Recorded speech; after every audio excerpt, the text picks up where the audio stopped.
What's going on, fight fans? I'm Jay Cotto, along with Big Boys Boxing and Tommy motherfucking Temper, and you're at the Boxing and Jedi's Temple. And we're here. We're just gonna examine Spence Jr. Now, I know the heading says Jay Cotto in Zone 6. We're gonna wait on him to see if he touches on in. But of course, I got my two boys here, Big Boys Boxing and Tommy Temper. Say what's up, guys. What's happening, fellas? What's going on, guys? No doubt, man.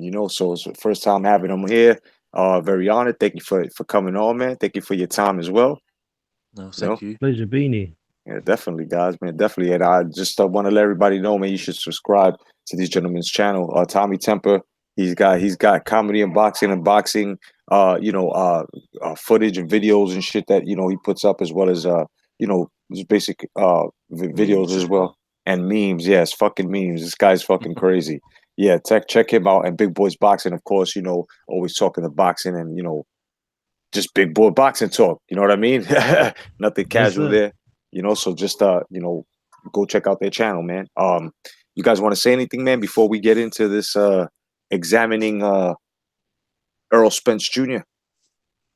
Let's roast them. Uh, apart from smack that like button.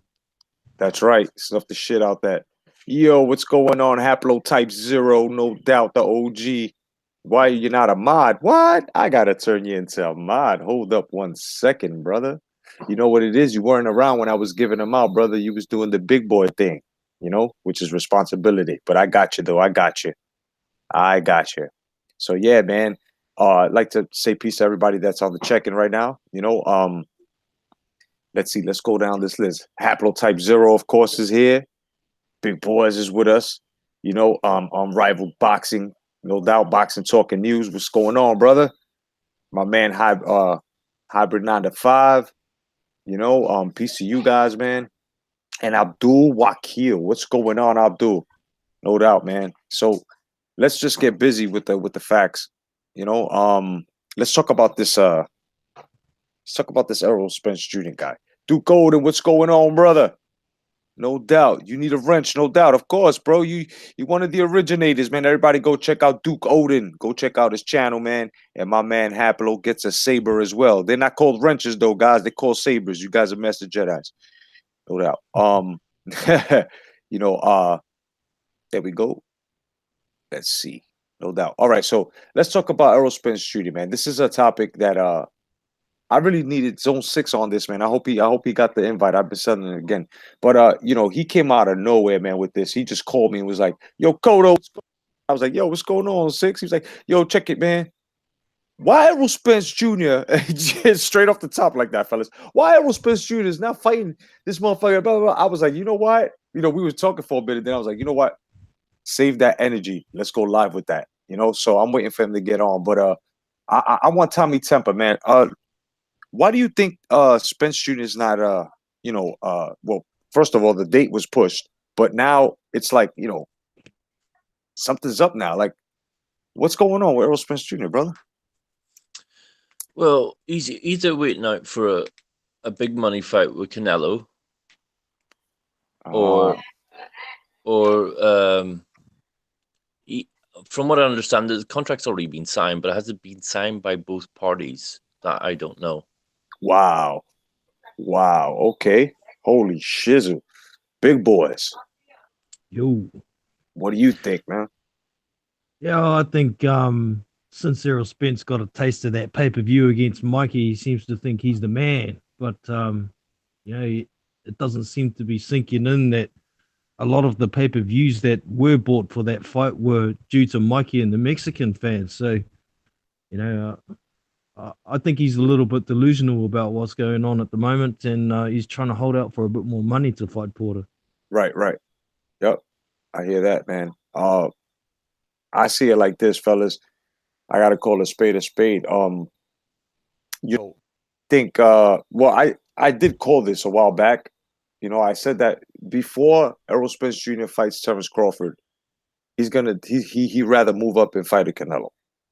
I'm not sure if you guys remember me saying this months ago, but it's there.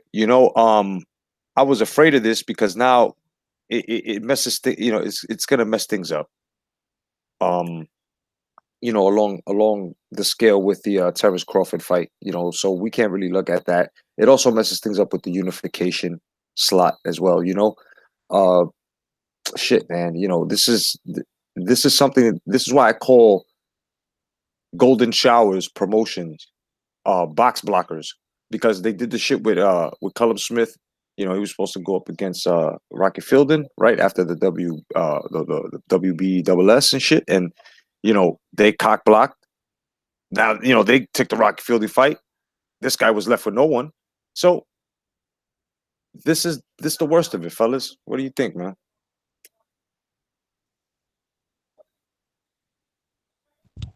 You going there, Tommy? No, far away, Jono. No. Yeah, you could be totally right about that Canelo fight. I mean, it's a big money fight for him. And I think a fight against Terrence Crawford is like a bit of an end game at 147 for him. Right. But he's continually been saying Terrence has got to cross the street to fight me, and it's basically a duck. And I think Al Heyman's got a hand in there as well. He's got to sign off on fights, and I don't think Al Heyman thinks he could beat Terrence Crawford, to be honest. I think he thinks he's got a better chance of beating Canelo, which is crazy. Man. I don't know, man. It's real frustrating from a fan's point of view. That's for dang sure. I just want to see these fights at 147. I mean, if he wants to fight Canelo down the line, if he can clean out 147, then fine. But clean out 147 first, in my opinion. Yeah. Oh, yeah. Everybody welcome Unrivaled Boxing Talk. What's going on, bro? What's good, lads? How's it going? What's good, man? So give us your insight, man, with this Errol Spence Jr. Fucking guy. Sean Porter's supposed to be happening. Mm. They mentioned that like 6 weeks ago. Kenny Porter, K. Diddy, he came out with the statement that they signed the contract, 5 weeks ago? Something like that. Contract still not signed. I would say it might come down to 3 reasons. Obviously, one that will always be speculated when people don't sign contracts for a certain length of time or whatever. People will say it's probably because they might be cycling off. I don't believe that, but that's one thing that people will always speculate. Right. 2, Errol Spence is playing the diva, and 3, the pay-per-view argument. Now, I think I like the way you said 2. Errol Spence is playing the diva. Yeah, he's playing the diva because if he hasn't signed the contract yet, he's pulling some A-side bullshit. Yeah. And 3, there's the pay-per-view argument. Now, is this fight a pay-per-view? Personally, I think this fight would be absolutely phenomenal to go into Fox Sport 1 for the American viewers as a unification title fight. It would put Errol Spence's name out there even more. That's a great argument for him to take that fight, especially against a known commodity like Sean Porter, who's been in the rings with guys like Kell Brook and Thurman, just to name but a few, and has a tremendous resume at super lightweight as well.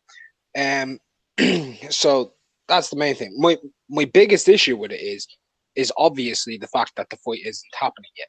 Right. And there might be a possibility of him fighting Canelo, which means he'll have to move up to 160. Fuck Canelo. Yeah, man. Secondly, if he does that, we know he's not about legacy because he's cashing out. Yeah, it's Damn like, right. Yeah, man. I mean, look, just like my man Duke Golden says, man. These cats want these paydays. Gotta agree with him there. And he also states, but if he loses to Canelo, he makes a shitload of money, and I gotta agree with him. He does. So he does make a shitload of money. Yeah. So he's basically a prize fighter, not a legacy fighter. You know what I mean?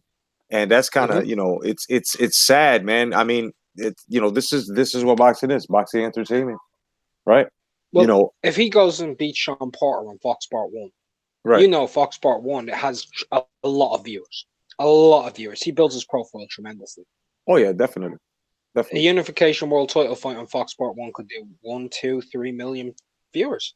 Right, but you see, but the thing here is, check this out. He hasn't signed that fight yet. He hasn't signed it yet. He hasn't. So what Duke Golden is saying, and what Haplo's saying, and myself, and I think Big Boys, is that he he's gonna take the Canelo fight.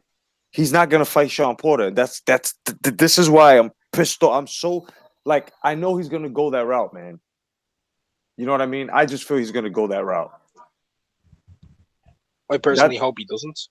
I personally hope he doesn't, because I'm all about unification. Right. Proving you're the man. Unfinished business, man. Exactly. This just reminds me of when Amir Khan jumped up to fight against Canelo. not in the same way. Like, I think Errol would have more success. Right. But because I think he's a better fighter than Amir Khan, but I think the conclusion's just going to be the same thing. You'll get beat. Yeah. Well, it's kind of like Mikey jumping up to fight Spence as well, isn't it? Yeah. To some extent, yeah. Yeah, I mean, you know,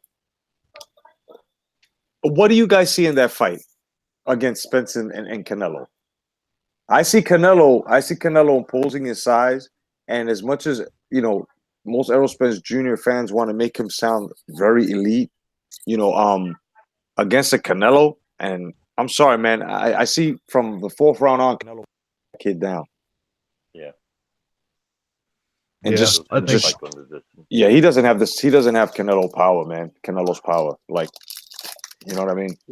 Never mind having Canelo's power. He doesn't have Golovkin's power, and Golovkin's power didn't win. Exactly. So, Golovkin, we'd all agree, at 160 is a completely different animal to Errol Spence. Yeah. Yeah, of course. Yeah, he's a completely different animal to Errol Spence. In terms of just power, his jab, and everything. Errol, he's a good body puncher. Probably one of the best at welterweight. Arguably the best body puncher in the sport right now is Canelo Alvarez. Arguably. Yeah. Pound for pound. A lot of people do say that. I don't know if he is. I don't know. But he has things that Errol's never fought against. Right. How many types of different fighters has Canelo fought against? Runners, come forward fighters, sluggers, brawlers, jabbers. He's fought against all different kinds. And that's true. He has a hell of a lot of experience. Yeah, his resume says it all. I mean, he's fought some good, you know, some great fighters in you know, within his era, definitely. Errol. Errol has one known name. That's it. Really high level caliber name, which would be Kell Brook, and Kell Brook was coming off of a fractured eye socket, like from Gennady Golovkin, and prior to the Golovkin fight, he was stabbed in the leg in Marbella. Agreed. And on top of that, he had an Algeria. Yeah. He beat Algeria. I mean, Algeria ain't even the second best win. The second best is coming to the end, Lamont Peterson. Yeah, definitely. Piece to the boxing. And Lamont was competitive. Lamont, he was. He was, man. Like, we all want Errol Spence Jr. to stay in the welterweight, you know, division. Stay there. Because the fight promised, and he did, the Terrence Crawford. I really want to see that fight, man. Damn right. You know, we really need to see this fight. Yeah. Because in that fight, both of these gentlemen would graduate each other. You know what I mean? They would definitely graduate each other's level. Now, after that fight, if they wanted to make a second one, if the first one was, you know, worth it, I mean, I can see it happening. But I say Crawford beats Spence Jr., man. Yeah, Same. me too. Everybody agrees? I'm 50-50. I'm 50-50. Just because I think Spence would actually be the best welterweight Crawford would have fought. He's a legit welterweight. He's strong, comes forward, throws body punches. Crawford's open to exchanges. That'd be the worst thing for it. Other than that, I don't really know. I think it's a genuine 50-50 fight. That's why I want to see it. That's the only reason why. I don't have a dog in the race in that fight. Like, I don't care. In all honesty, I'm not on one side of the fence and the other on either guy. I think both fighters are very good with their own attributes. I think Crawford's achieved way more than Errol Spence, two-time lineal undisputed champion. But he doesn't have a better win than Spence does at welterweight itself. No. What I like most about Crawford is his ability to work out opponents. He doesn't seem to do that well in the first round sometimes too, but eventually he's got the ring IQ to work out an opponent and eventually take them out. And I think that'd be what had happened with Spence, but I do think it'd go a bit longer. But I think it's a very competitive fight, and I wouldn't be surprised if either of them won. In saying all that, oh yeah, it's a great fight. Oh yeah, me personally, I see. I take nothing away, take nothing away from Spence Jr. But Terrence Buck Crawford, just being ambidextrous alone, right? It's an advantage, but it's just having the power in both hands and just being slick and being able to brawl when it needs to. I just hope he doesn't try to get into too many close exchanges with Spence Jr. Especially too early in the rounds, because he does download that fucking data from like rounds 1 through 4, which people some of us would agree that that's bad for a fighter, but at the same time it's very good and it works for him simply because he's able to handle that. At the same time, he when they turn it up, he allows his how can I put this? He allows his success to come off of their mistake. You know what I mean? So, yep. I just think Bud Crawford is not a bit. He's way more scientific in that ring than Errol Spence Jr. More scientific, complete. Mm-hmm. Go for it, Tommy. Go Go ahead, brother. Yeah, the thing I'm thinking about that fight is I don't even think that Spence can make 147 anymore. And even if he does, he's going to be weight drained. And I think that'll actually make it easier for Bud to win that fight. Because have you seen the size of him now? He's fat. Yeah, well, if he is weight drained, is he going to have problems with Porter even? Because I think Porter will give him hell, man. But I don't know if Porter has enough to beat him. He's certainly going to give him hell if the fight actually happens. I mean, if Porter and Spence Jr. lock up and shit, like I see it more like Spence Jr. being the more evasive one in that fight, because of course we're gonna have motherfucking Ram Man, Sean Porter just trying to blitz him, into the rope so he can just, just. But if Spence Jr. can do what he did to Mikey Garcia in the middle of the ring, just utilize the jab, work off the jab like he did, then he should have no problem with Sean Porter, because he has power to keep him at bay, keep him away. So if he fights him, in that manner, I think either. But if not, they take it. If he allows Porter to take it to his pace, oh man, it's gonna be high impact, fucking hooks, uppercuts, clinches. You know what I mean? Body shots from the clinches. It's gonna be an ugly fight. It would be a very ugly fight, in all honesty. People shouldn't overlook Porter against Spence, in all honesty, in my opinion. Just because, like you said, you'd say Spence should have the power to keep him off of him, right? Right. But you could have said that about Keith Thurman, Danny Garcia, and Cal Brook, and he was still swarming them. Mm-hmm. I don't know if Spence hits harder than those three men. That is kind of true. That is kind of true. I mean, we've seen that, he's put people down and shit like that, but on a constant, like hearing somebody saying, "Oh, he hits like a fucking heavyweight." Yeah, I haven't really heard it. Have you? I haven't heard it like that. I haven't heard it. Yeah, that's why I totally disagree when they start calling him the boogeyman and shit. I think the boogeyman of the division is probably Crawford, because everybody's dodging. They're using the A-side arguments. They're using the wrong side of the street arguments. Just fight the man. You're all supposedly free agents. Like, this dude is rated as a consensus pound-for-pound guy by nearly every accredited journalist. Every boxing journalist, every magazine. You look at it, Crawford's in the top 5 on every list. Every list. Hmm. Errol Spence, in some people's eyes, it's controversial. He's on the pound for pound list. Hmm. In my eyes, too. I mean, I don't think a 147 guy beating a 135 pound guy makes you a pound for pound. Not at all. Not at all. Not at all. I think the 135. I think the 135 pounder coming up and beating that guy at that's a different story. Yeah, that's because he's actually going pound for pound, like coming up and taking the guy. But if it was opposite, like the big guy fighting winning and actually getting the pound for pound title for fighting someone that's smaller, nah, I agree with you. No. You know I think what I mean? if Mikey had to come up, he could have had an argument for pound number one. Exactly. That's basically a big, strong argument for pound number one, because he would have been beating a guy who's allegedly, according to some people, the number one welterweight. I don't think he is. I think it needs to be disproven with Keith Thurman, Manny Pacquiao, and Terence Crawford. And even Danny Garcia is in the running and Sean.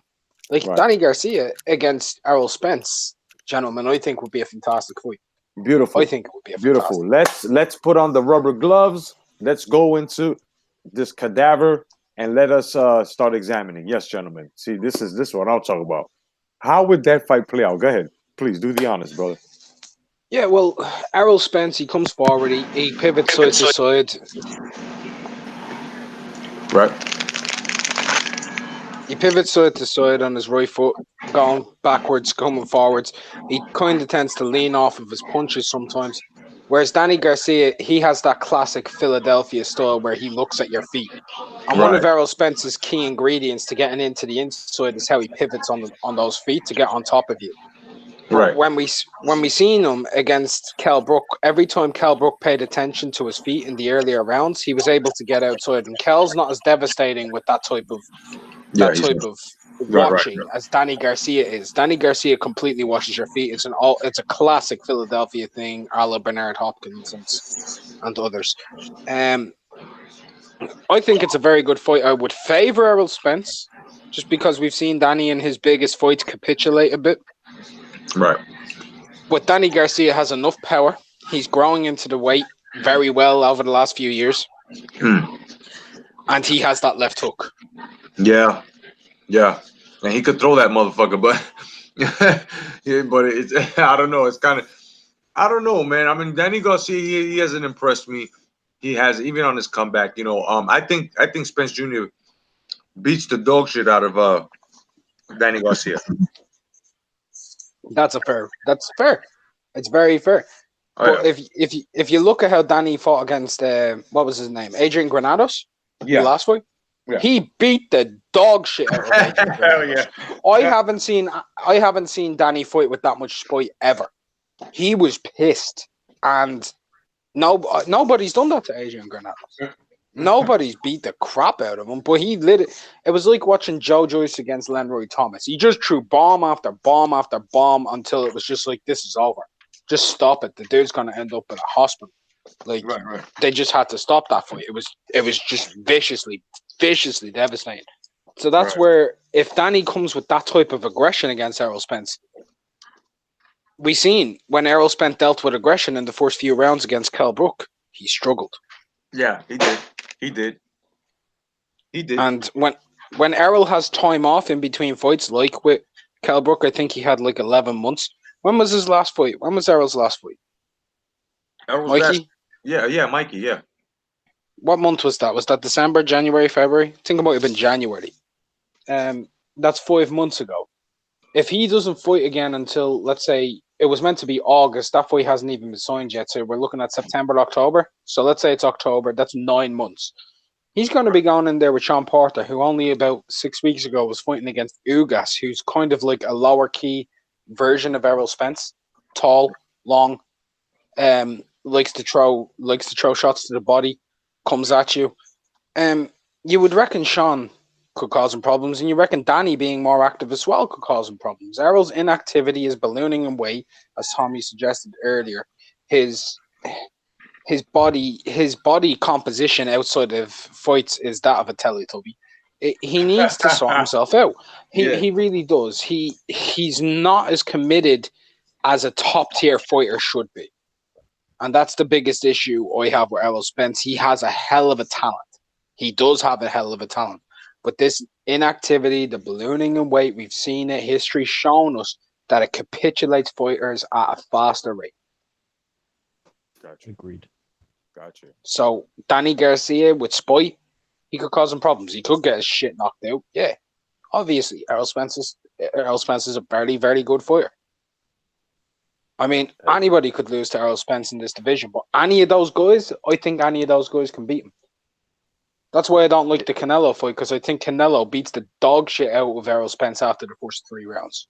Even though his stamina goes, he'll have landed enough body shots and he'll start telling on him, and he hasn't been hit by a Canelo. A 160-pound Canelo, we saw landed 1 clean shot on Amir Khan's chin and he took his soul. Right. Jedi. That was the 6 is asking for a link. Yeah. Where is he? Is he in the chat? Yeah. Sorry. All right. Thank you. No, that's good, because I just texted him. And I sent it to the last link he sent it to me, and I was, thank goodness, man. This hold on for a second. Thank you. Good looking, brother. Let me see. Zone, where you at? All right, here we go, Zone. Sending it. There you go, bro. It's sent. After that, can one of the Master Jedis take that link off after Zone gets on? Thank you, guys. Do you guys think Errol Spence's power would increase enough to be competitive with Canelo if he gained the weight? Nah. I mean, if he did a lot of strength training, which I think it would be a big mistake, because he's a bit sort of semi-flat-footed, you know. I think it'll slow him down, but I think he would have like fucking freight train power. You know what I mean? Like, I think he would hit, but it would cost him. You know, he'd be something like a faded Norris. You know how Norris looked when he was faded. He relied more on his power punching than he did on his movement. You know, when he was younger. You know, like that. You know, and he can get caught out there. You know, so. Yeah, and we've got to keep in mind that it's Canelo who's got a rock solid chin as well. So even if his power was right up there, it still might not be effective. Right. So, yeah. And he can roll with the punches too, outside of having a rock solid chin. He can roll with punches. Oh, yeah. Sure. And he's got better shot selection than Spence. God, yeah, he can box. Way better shot selection. And he's got better upper lateral body movement. I mean, I think he would beat the dog shit out of Errol Spence. Like, beat him to a living pulp. I think it would be vicious. Who? Very vicious. Who on Rival? Who? Canelo. Canelo would beat the living daylights out of Errol Spence. Of course. Yeah. I mean, way too big. Yeah. I mean, and not only that, it's like 2 times his speed as well. You know what I mean? Canelo's fast, man. He's got serious hands. Yeah, you know, and yeah, exactly. Just like Duke Golden says. Duke Golden says Canelo has gotten a lot more slicker. And I have to agree. Yo, Zone, man, did you get the link? I would just say this. Any of the top guys at 160, Serious. I think they beat him. That's not Zone, that's Battle Rifle. Okay. Maybe try send it to him through the YouTube message. Might get it easier that way. Sometimes the links don't work in the chat. Yeah, I mean, I sent it every possible way I could. You know, YouTube is playing fucking games. Yeah, let me send it here. I put it inside of his YouTube private chat shit, whatever you call it. I have ADHD when it comes to this computer shit. I'm old school. Yeah, I'm old school. What's up, Battle Rifle, is it? Sir? Yes, it's Battle Rifle. How's it going? Hey, all right, how you doing, man? Welcome to my live, man.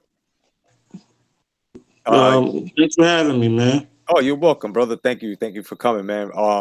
So let me ask you, how do you feel about this Errol Spence Jr. if he takes on Canelo? How do you think that match will play out? I think if we can get destroyed, I mean, I wouldn't knock him for taking the fight because it's such a lot of money to be made and there's a lot of star power behind that fight with Canelo, and especially if he can probably bring a little bit of numbers to his own, I'm pretty sure that somebody will see some of that profitable. But I don't think he wins against Canelo at all. That's just too much of a step. Like, Canelo is too big, he hits too hard, and I think personally he would just and it's not even the point with him just being too big. I think he would just basically just pick Errol apart with his combination. So I see him fighting more along a 154 pounder than just going up and fighting Canelo, who fought at 168. There he goes, zone 6, brother. Give me 1 second. All right, no doubt. So, big boys, how do you feel, big boys? How do you think that fight will play out? Yeah, I think Canelo would smoke him as well. I think it could be competitive, like for the first 2 or 3 rounds, maybe. But once Canelo hits him a few times and takes his confidence away, it's only going to be a matter of time before he gets stopped. But right. Yeah, it's just an opinion. So who knows? The other thing was, I wonder how Uncle Al would let one of his premier fighters go and fight on the zone. Would it happen? It's a big doubt for me at the same time. But there's a lot of money involved, and money talks, bullshit walks. So who knows? That is very true. Bullshit does walk, man. Bullshit does walk, man. Yeah, bro. So, Zone, man, let us know, man, that we're examining motherfucking Errol Spence Jr., man. I guess he said give him a minute, so I'm gonna wait for him to just get on. I think, are you ready, my brother? You ready to let us know how you feel about this? I had to just make sure you do it a different way. I just had to make sure I got the link to lock you in so we can just do this on a regular basis. Oh, of course, no doubt. Oh, yeah, I want to call out Errol Spence, man. It's about that time. Everybody's distracted by AJ and Wilder. But remember, there was another overhyped guy that everybody says the man to beat Pacquiao. He's the best thing since sliced bread, and that's Errol Spence. Now, we shouldn't be hearing anything about a Canelo fight. The reason I say that is because, from my understanding, some boxing fans said, hey, I want to boycott Oscar De La Hoya and Golden Boy. Rightfully so. So we shouldn't be hearing anything with Errol Spence fighting anybody from Golden Boy, because Errol Spence also said that Oscar De La Hoya needs to learn how to manage black fighters. So I'm under the impression and understanding that fighting and doing business with a racist is not something that you want to do, period. So we shouldn't even be hearing about a Canelo fight for Errol Spence, nor his fans. We should be seeing a Sean Porter fight ASAP. Right now, I haven't heard anything. I'm wondering what's going on. I hear Sean Porter saying he's going to come and whoop his ass. I'm hearing Sean Porter talking a lot. I hear Sean Porter's hungry for the fight. Right. But I don't hear anything from Errol Spence. Where is he at now? Where's the tough guy now? Exactly. Where's the tough guy now? See, it was cool. It was cool when Thurman was. See, it's always easy to call out a guy that you can't get to. Right. And you can't get to him. But isn't that PBC's method? Right? Don't they always call motherfuckers out and there's no contract signing? I can't say that's PBC method. I can say it's specific fighters method, because I'm going to tell you right now, Manny Pacquiao came over to PBC and he's fighting motherfuckers. Thurman's fighting motherfuckers. Believe it or not, Danny Garcia is fighting motherfuckers. Yeah. Sean Porter is fighting motherfuckers. The only person who ain't fighting motherfuckers that got all this extra hype is Errol Spence. He ain't fighting nobody. Facts. And he always find a way to fight somebody that's justifiably irrelevant. Like the Mikey Garcia. Okay, that's a pound for pound fight. True enough, Mikey Garcia is a great boxer. But come on, let's be for real about this. He should be fighting another welterweight. Yep. So now we're hearing Crawford wants to bust his dome. Earl Spence, and Porter's on his heels now. Because remember, everybody said Porter was scared of him. Yeah. Porter's on his heels, like he said he wanted. And now all of a sudden, it's quiet. Crickets. It's quiet. Crickets. You know, it's crickets. Sean Porter said that based on Sean Porter, and I believe him, he said they sent the contract and they haven't heard anything back yet. Yeah, we was just discussing that. He ain't signed it yet. Some crazy shit.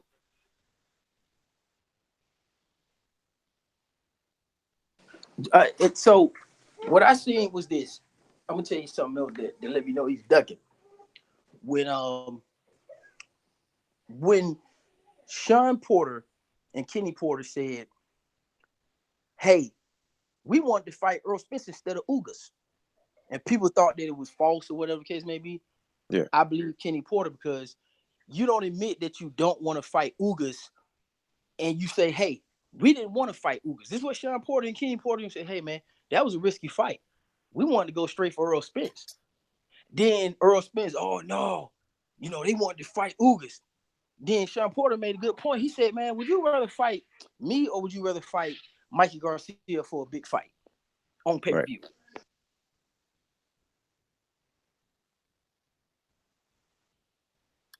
You disconnected, Zone.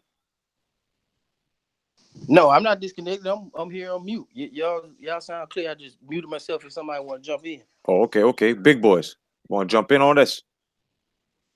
Yeah, I'll pass it for now, bro. Did Tommy ever go? Maybe. All right, Ham, get on, Ham. Yeah, what was that? What are you guys talking about? We're talking about Errol Spence Jr. and how he should be fighting Sean Porter and now signing the contract instead of not fighting Canelo Alvarez. All right, yeah, thanks for me on. Is that fight off then? I mean, he hasn't signed the contract yet. Well, that's not bad news. I was reading that Kovalev and Yard is going to be postponed till August. So if that's another fight that's going to get pushed back, then that's not good news. But I thought that they were just going to delay it because there was talk about Mikey Garcia and Danny going to pay-per-view. So I thought they might push that back. But if he's not signing the contract, then that's not good news. Because I thought that fight was all signed but sealed. Just they're waiting on a date for it. Exactly. Right. That's what we all thought, but we're still waiting. Now we're hearing rumors of Errol Spence magically working the deal with Terrence Crawford. He's magically working the deal with Canelo just to feed us some bullshit to keep from flaming his ass up. But it's time to flame him up, okay? What about... It's time to hold the guy accountable. Yeah. What about the other fight? What about the fight between Danny and Mikey? Is that official or no news on that? Listen, if that fight's official or not, that's the correct path. So that could be a real fight that's made now or not made or hypothetical. That fight makes sense. The fight that I'm interested in that's not being made is the two guys who said they want to fight each other, and one of them supposed to be a boogeyman. Danny Garcia and Mikey Garcia, they're regular. We knew that was a fight that could happen. Mikey Garcia did challenge himself and fight Errol Spence. Now he's going straight to Danny Garcia. That's a great fight. But what about Errol Spence? Pacquiao and Keith Thurman's, they're booked, as we all know. Hopefully nobody pulls out the fight or no injury, sideline a fight. But yeah, you know what I'm saying? Just being real with you. Yeah, I got you. But what about Errol Spence and Sean Porter? This is supposed to be signed already. Yeah. We're supposed to have dates and all this. Yeah, I mean, they did postpone it, right? So you figure, they postponed the shit. So where is it now? And there's no date. They postponed it with no fucking date. This shit is retarded. Typical PBC. But is it good? So if the fight happens, is it not on pay-per-view then? Is that another stumbling block as well? It'll probably be on the Zone because doesn't PBC that can't be the Zone. Yeah, because they're in a contractual agreement, man, for 15 fights. Remember that. Who, Spence and Porter? Spence and Porter. I think that would be more of a Fox. What is it? Showtime, right? Fox pay-per-view. That's what they do. Yeah, Showtime or Fox. Yeah. Yeah, none of them are signed with DAZN, so I can't see that going to DAZN. Well, I'm only saying that because from the last time, I heard, and we were all reporting, PBC, had a contractual agreement with DAZN, giving them 15 fights. You feel what I'm saying? And PBC has never been signed with DAZN. I don't know. No. Let's do the research, because I reported on it. A lot of guys reported on it, and I'm trying to think who DAZN and PBC. Who from who? You mean an Al Heyman fighter, or is that PBC? What? Talk to me about that. Because, like I said, they, if you haven't been noticing, PBC and DAZN, they signed the contract for the motherfuckers to fucking give give 15 fights, and I think right now they are like on their 11th fight or some shit like that now. You know what I mean? DAZN have never signed with PBC. DAZN, PBC was signed with Fox. I think you're getting mistaken. Fox and Showtime. I've never heard of the PBC working with DAZN. What's his name? Al Heyman hates him. Yeah, I don't even think that one of their fighters has crossed over. The only guy who's fought on DAZN who had any affiliation was Danny Jacobs, but he's no longer with PBC. That's what I heard. I think he's not with PBC. Yeah, to my knowledge, they have a PBC only have contracts with Fox and Showtime. Their fighters are exclusive to Fox and Showtime. That was PBC's official announcement. Right.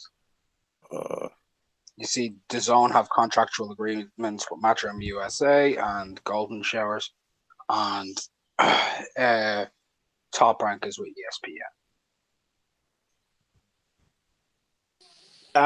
I just don't know what the holdup is, man.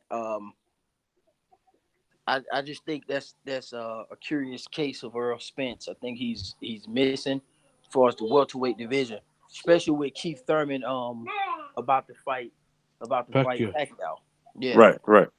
And while we're here, we can have that conversation too, Jay Cotto. Oh yeah. Out of the fits. Oh yeah, definitely. Keith Thurman stops him. You think Keith Thurman stops Pacquiao? Yeah. Pacquiao's too old, man. Pacquiao too old. I don't know about stop, but maybe on points, bro. That'll be a statement if he does that. At this point, Keith Thurman can't afford any more split decisions. If it's a split decision, it really don't move the needle. All right, just a split decision win, and he becoming a lackluster fighter. He has all the skill sets, man, to really stop Pacquiao. I mean, Pacquiao is an in and out fighter, like Keith Thurman says. Keith Thurman understands what he has to do. I just want to see him do it in the ring. I mean, Keith Thurman is bigger, stronger, faster. His footwork is crazy. Pacquiao have no advantages like he normally does, and with his weight draining clauses, if he fights somebody bigger than him, they're extremely slow. Okay, this is the first person that he's gonna be fighting that's super explosive and all around good. Right.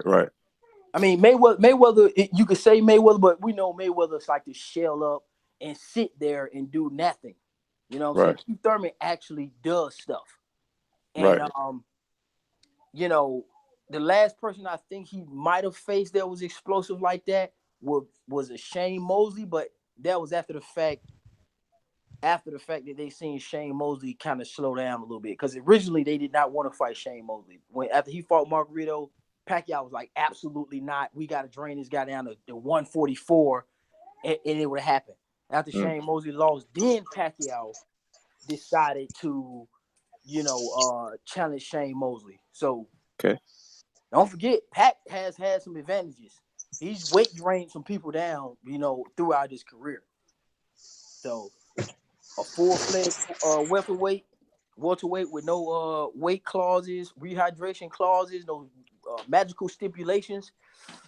I just don't see him beating Keith Thurman, man. No way. Even after Keith Thurman didn't look that great in his last fight and his lack of activity in the last couple of years? Yeah, not his lack of activity. He didn't look great. I mean, that's all a byproduct of that. I think that chapter is closed. I mean, I wouldn't say well, because Manny Pacquiao's been knocked out several times and Keith Thurman knocks motherfuckers out, he's entitled to a knockout. I just think based on them right now, I'm thinking both of them are good. I think both of them in a good space. I just don't see Manny Pacquiao having any advantages over Keith Thurman whatsoever. Well, I mean, that punching power. Those body shots are gonna hurt. Pacquiao's not a serious, devastating body. When have you seen Pacquiao knock somebody out to the body or knock down to the body? He doesn't have to knock him out to the body. All he has to do is hurt Thurman to the body. Have you seen Thurman been stopped to the body? Who stopped? Who stopped? Thurman's never been stopped. Well, he's been not stopped, but he's been staggered to the body, which and even though it's almost, and we all know that almost doesn't count, it's sort of an exposure because it happened twice with different fighters. Hold on, with different fighters. Now, the reason why I say Pacquiao is going to fucking make Keith Thurman get on his fucking huffy is because Keith Thurman has never seen such a high volume puncher before, as well as a power puncher. Manny Pacquiao still does have power. Let's not fall asleep here. As well as Manny Pacquiao being the old taker of these young motherfuckers of today. Manny Pacquiao has taken how many O's in this era right now from these young motherfuckers and straps and spanking them? Now, I'm not saying that Keith Thurman is ass to those gentlemen, but I'm just saying it goes to show you that he is the true athlete. He is the veteran. Now, Keith Thurman as well, we can't forget his long layoff. Okay? Yeah.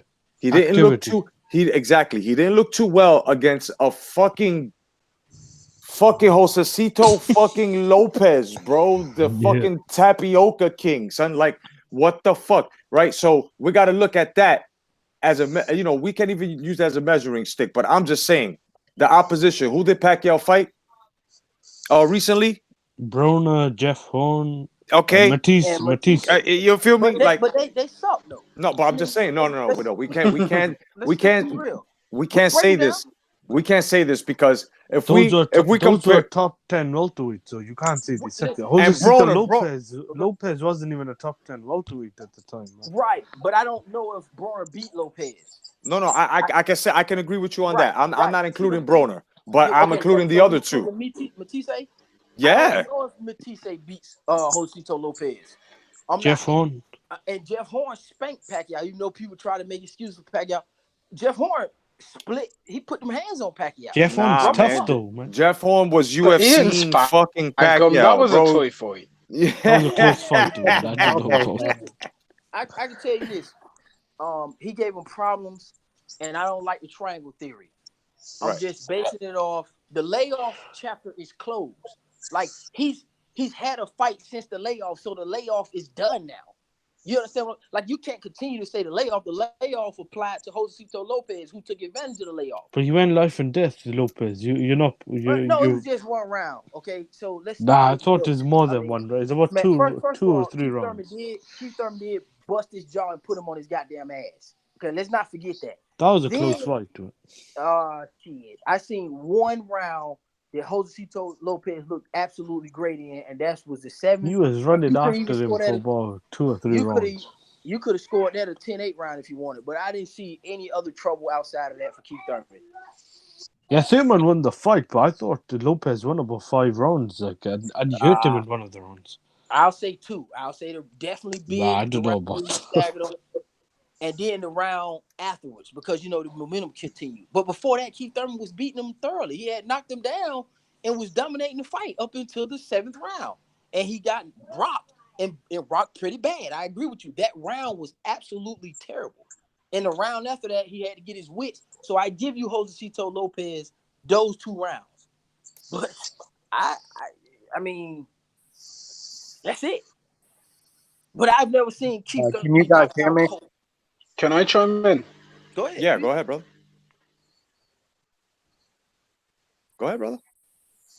Yeah, I think both of you guys, you need to kind of stop living in the past a little bit.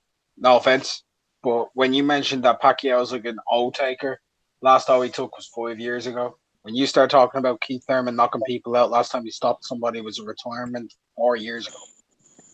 But he put people down. I didn't. I'm not talking about It's 4 years. No, yeah, he's put people down, but he hasn't stopped anybody in a long time. That's what I'm saying. He put 4 years down. is a long time. No, listen to what I'm saying. Listen. 4 years ago. 4 years ago, Anthony Joshua was 4-0. Oh, I don't care about Anthony Joshua. He just got his ass whooped. I'm talking about Keith Thurman. He did. What I'm saying is, Zone, stop ignoring like an actual fact. The dude hasn't stopped anybody in 4 years. I agree with you. What do you? Pacquiao hasn't taken an L since Algeria. Listen to what I'm saying. I don't get what the point is of bringing those things up as though they're statements of things. Because Pacquiao can touch the okay, Thurman don't touch the canvas. Okay, but he put people on the canvas. Whether you get back up or not, that's still points scored. So what I'm saying is, it's highly likely that Keith Thurman could maybe put Pacquiao down once or twice. That's the 10-8 round. That's all. That's what I'm saying. Josecito Lopez. Do you think he's going to knock down Pacquiao? Yeah, I mean, come on, Keith Thurman's good for that. Now, it's a possibility. I mean, I'm not gonna take anything away from Keith Thurman now. I won't do that. I mean, but I mean, he could knock Pacquiao down. But what I'm saying is, Pacquiao is not that finished to look like a fucking Morales going up against a fucking Garcia or some shit. No, I'm not saying he that finished. I agree with you. And I like him. Listen, what I'm telling you is, I'm saying this is a test for Keith Thurman to beat somebody that is fucking good. Right. That's what I'm saying. I'm not. So let's make that clear. I'm not saying that Keith Thurman's finna win because Pacquiao's diminished. No, I'm saying that I think Keith Thurman is that good. That's what I'm saying. I think Pacquiao's good, but I think he can be put on a canvas or probably knocked out by Keith Thurman. I think personally. I think personally, Keith Thurman's going to win by UD. I mean, there's so many talks about how Pacquiao is going to get knocked down years ago against a lot of these matchups, and that never happened. So, I mean, I think this is going to be exactly how you see almost every Pacquiao fight when it comes to somebody who can slightly box. And I'm a big Pacquiao fan. He just really struggles to cut off that ring and cut that distance a lot of times because he's just lunging at him for like 20 feet away. So I think Keith Thurman. Who has he fought with? Who has he fought with great power? Mayweather doesn't have power. Plenty of guys with power. Are you talking about at 140? Are you talking about at 147? Horn had decent power. Who? Horn. No, I'm not gonna. Margarito. I'm not playing. Well, are you saying that 47? 47 power. Who has Pacquiao fought in recent time that has power? Are you talking about? You're saying he hasn't been knocked down. What I'm telling you is, and I agree. Joshua he don't get knocked down by Mayweather. Who does? No, I'm not. No, I'm not saying that. I'm saying that we've been saying, like a lot of people have been saying for the longest, that Pacquiao is going to get knocked out by most of these dudes, and he hasn't. My thing is, I think with Keith Thurman. No, what I'm asking is which dudes? I know it when nobody was calling a knockout for Mayweather or Brad. No, it was people calling out knockouts of Mayweather, but I'm not saying that was the majority. I'm not saying that. What the thing is, it was so what I'm saying, it was like certain fights where people were saying that he's going to get like knocked out. Like, I mean, not saying that anybody did that with Jesse Vargas. I'm not saying people said that, but it was people saying that with who was a knockout threat to Pacquiao. Nobody was a knockout threat except for Bradley, for not saying that he had power. No. Listen to what I'm saying. I'm saying, like, as far as a knockout threat, I'm just saying nobody felt like the only person who could like knock him out was Bradley, because you remember how he was saying that he was robbed in the first time, he was going to knock him out the second time. I'm not saying that everybody believed that, but I was the only person. That's the last case of actually losing to like a good fighter in their prime. So I think that Pacquiao. Go ahead. I think that Pacquiao is going to fight the way he fights, and Thurman's going to fight the way he fights. He's going to pick his shots. I think Pacquiao is just not the type of person to just keep getting knocked down unless he just get caught really flush. And I don't think Keith Thurman is just going to do that many times so Pacquiao is going to get down. Right. Okay. I feel you. Let me just get this in. The shit I was talking about before with PBC was with ITV. It was PBC World Class Boxing Events. They signed with ITV. My bad for the UK. Right. Yeah. That's what I was talking about. My bad. That's actually My bad. a good thing. The PBC have done is given free fights in the UK on ITV, which is like terrestrial TV. Definitely, I had to kick the facts, bro. My bad. All right, so let's get back to this. But Zone has a point. Everybody here has a point. My whole point is this. Look. Let me just bring it to both sides here. Okay, and it's not even devil's advocate. It's just a fucking skill. Like, first we got to look at Manny Pacquiao's lineage here. Then we got to look at Keith Thurman. Now, Manny Pacquiao's still here doing great things here. We got to agree that Manny Pacquiao has seen a Keith Thurman, but Keith Thurman has never seen a Manny Pacquiao. Does everybody on this panel agree? I do. Yeah. Well, I disagree, but I need everybody who agree, give me the name with that. Okay. The reason why I say this is because Keith Thurman doesn't have a style that Manny Pacquiao has not seen multiple times in front of him. Remember, he has been in there regardless. He was finished with a fucking Sugar Shane Mosley, okay? Who at the time Manny Pacquiao had fought. You bring him to a fucking Keith Thurman wouldn't have been able to handle fucking Shane Mosley, bro. Hey, hey, Zone. Are you saying there's nobody as far as compared with Keith Thurman as far as 147? Because I probably could name somebody, but it wouldn't be at 147. No. We sticking. See, the subject is Pacquiao versus Thurman, so everything's around that round. But the question. No, wait. No, you can't just say that because the question relies on comparing one fighter to another. So you can't just say I'm just sticking to Pacquiao and Thurman because when it comes to that, those are two guys who are fighting. So we got to yes. But if we're talking about the question of, he said that we know Pacquiao has been in the ring with a Keith Thurman, and we know Thurman has not been in the ring with a Manny Pacquiao. We're going to have to branch off when it talks about other fights. Name the fighter that Pacquiao has fought that's like Keith Thurman, because he said that Pacquiao has seen a Keith Thurman. He didn't say we've seen a Keith Thurman before. He said Pacquiao has seen a Keith Thurman. No. Yeah, that's exactly what he said. He's talking about me. He's talking about the statement Cotto. I made. Cotto, that's exactly what you said, though, right? Yeah. Hold on. I'm going to repeat exactly what I said. I said Manny Pacquiao has seen a Keith Thurman before in his career. Yeah, he has seen his fight style before. They have the reason why I say this, there have been nicer and more elite fucking fighters that Manny Pacquiao has seen in front of him that move faster, hit harder, much more clever. You know what I'm saying? Than Keith Thurman. I mean, for Christ's sake, son, Keith Thurman's a mediocre right now. I mean, there's nothing to offer here. Yeah. Hey, I think we can compare that shit to fucking maybe even Margarito. What? Like they got look, Keith Thurman, he works the body, right? Right, Zabata. Yeah. Keith Thurman works the body. Margarito works the body. So as far as like Cotto's question goes, yeah. Hell yeah, he's seen a motherfucker like Keith Thurman already. Keith Thurman ain't nothing new. He ain't nothing fucking what? I mean, what does he have that we could say like, okay, this motherfucker's gonna bring something that's gonna intimidate or something that Pac hasn't seen? Man, he's seen it all. He's seen all that shit, man. And then Zone, the news that Zone for him to say, I'm gonna retire Manny Pacquiao the way Manny Pacquiao retired Oscar De La Hoya. My God, he better come with something. I believe him. Full deck of fucking aces. I mean, shit. I believe him. The person you compare besides Shane Mosley is probably Cotto, and I'm not saying Cotto is a better boxer than Thurman. It's just that he's, as far as the closest at 147, he had power and he can box a little bit to pick Manny apart in some spots. But as far as comparable to the Keith Thurman, I would have to go like beyond 147. If you know what I mean. I like Cotto. I like the Cotto and Shane out of the best two, but Cotto was weight drained. I mean. So I don't. Cotto was weight drained against Pac. That's what. Yeah. That's what. Okay. Yeah.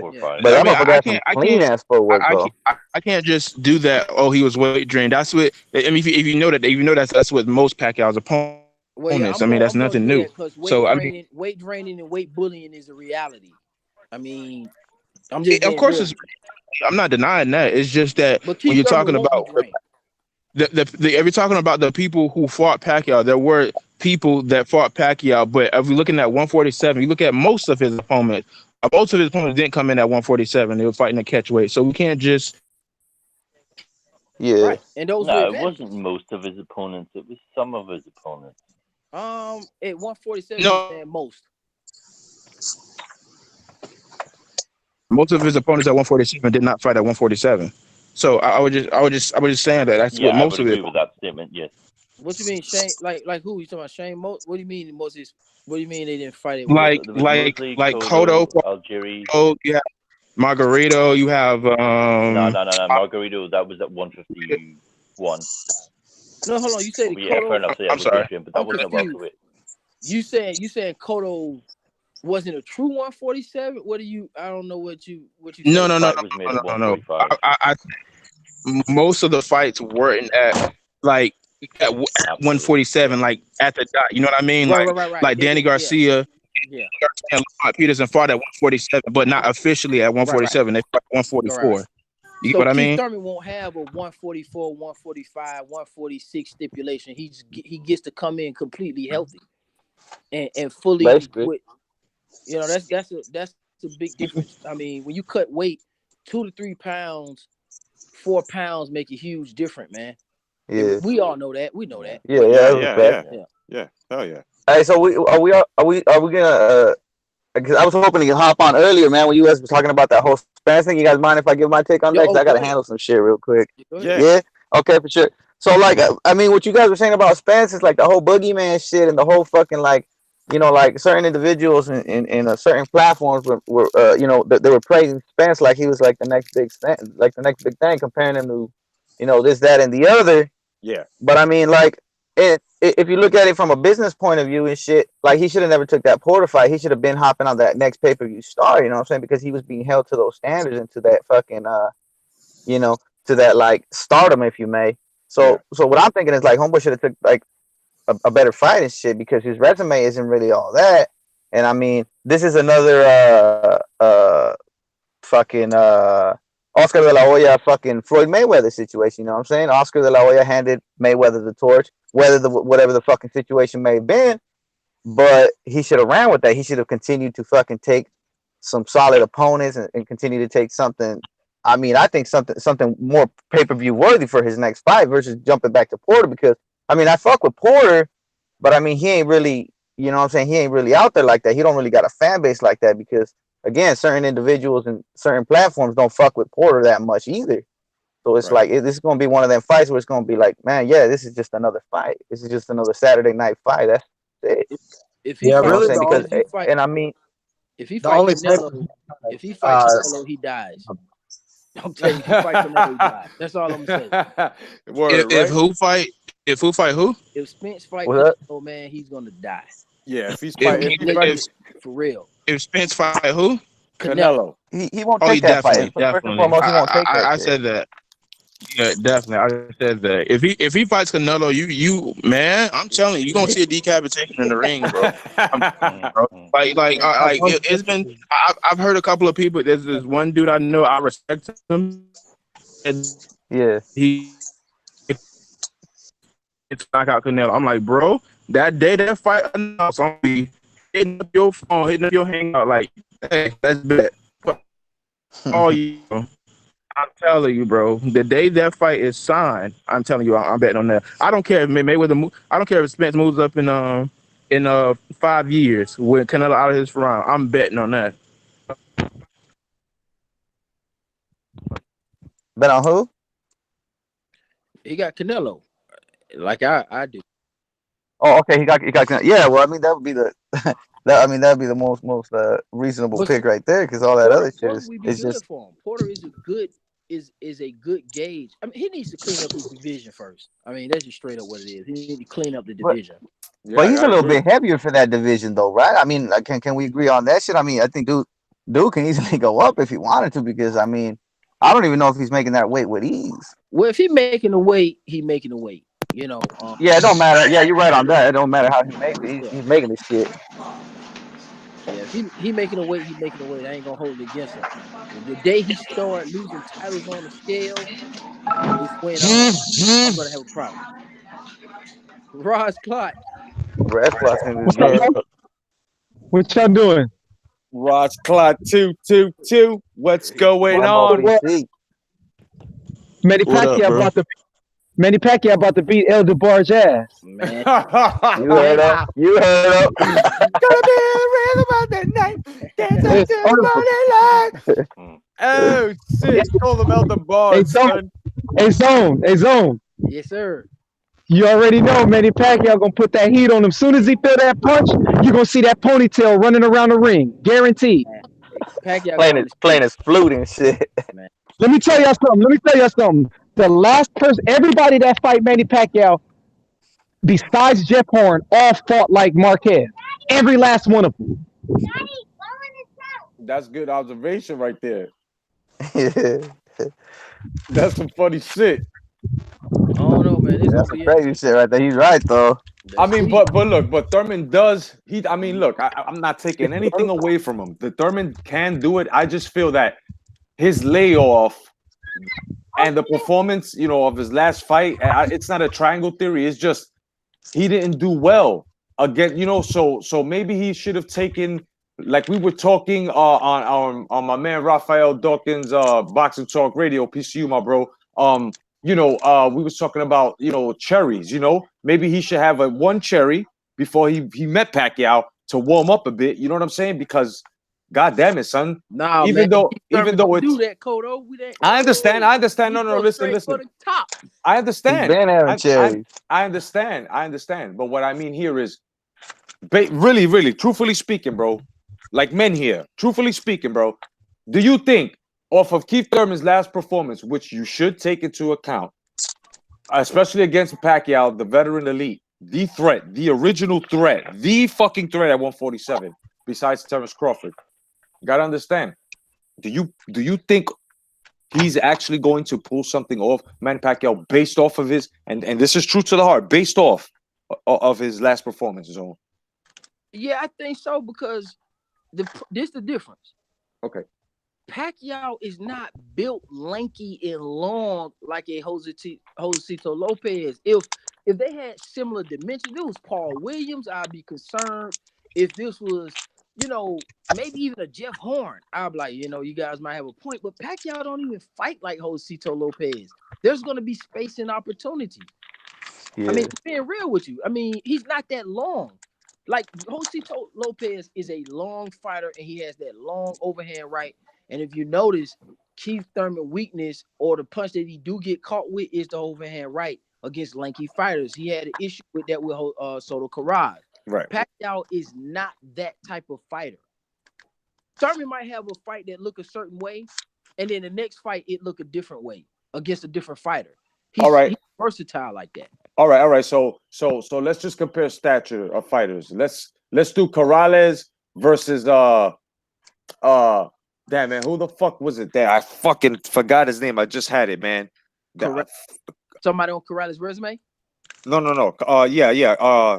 It was that fucking fight, man. That Castillo. Boom. Castillo? All right. Right now, we now stature-wise, all right. Thurman is Corrales, and Castillo is all right, bro. Like, you know what I mean? Like Pacquiao has always been the smaller man. I always say this. Has always been the smaller man. And the size is not going to matter. You know what I mean? He's going to get to Keith Thurman before Keith Thurman gets to him. Remember, Manny Pacquiao's the grand master here, bro. We got to look at this like a martial art, bro. Like his entrances with those combinations, as Keith Thurman just calls it, he just comes in with his fist coming in. I'm going to catch him. All right. Many have said this, and many have felt the fucking typhoon all up in their fucking nasal passage.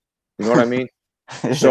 So I'm just saying, taking nothing away from Keith Thurman, I just feel that Keith Thurman is going to be in that ring, and he's going to be saying to himself, just like his fans, bro, just like his Terminators. And I'm not going to front because I follow Keith Thurman. You know what I'm saying? But when it comes to this Pacquiao shit, bro, this is serious business. Like you said, This is Thurman's test, no doubt. And this is Pacquiao's answer to his question as to does he proceed from here if he does unify, or does he fucking just go off into the sunset and retire? You know what I'm saying? If he loses to Thurman, you feel what I'm saying? So this here is like a martial arts thing here. This is the passing the torch. This is a very important match, gentlemen. Like this is Pacquiao passing the torch to Thurman, whether we like it or not. That fucking pan flute playing, time delaying motherfucker. Even though he's nice, I'm just saying. You know what I mean? This is a very important match. We got to look at this match like on some Grandmaster Kumite shit, because Manny Pacquiao is the last of the best of them, bro. Okay? He's fighting. He's going up against a 8th division fucking champ. All his fans, they're going to be like, oh my God, we've never seen nothing like this in front of us. That's exactly what Keith Thurman is going to be saying. You know what I mean? Man. And he's going to have to adapt.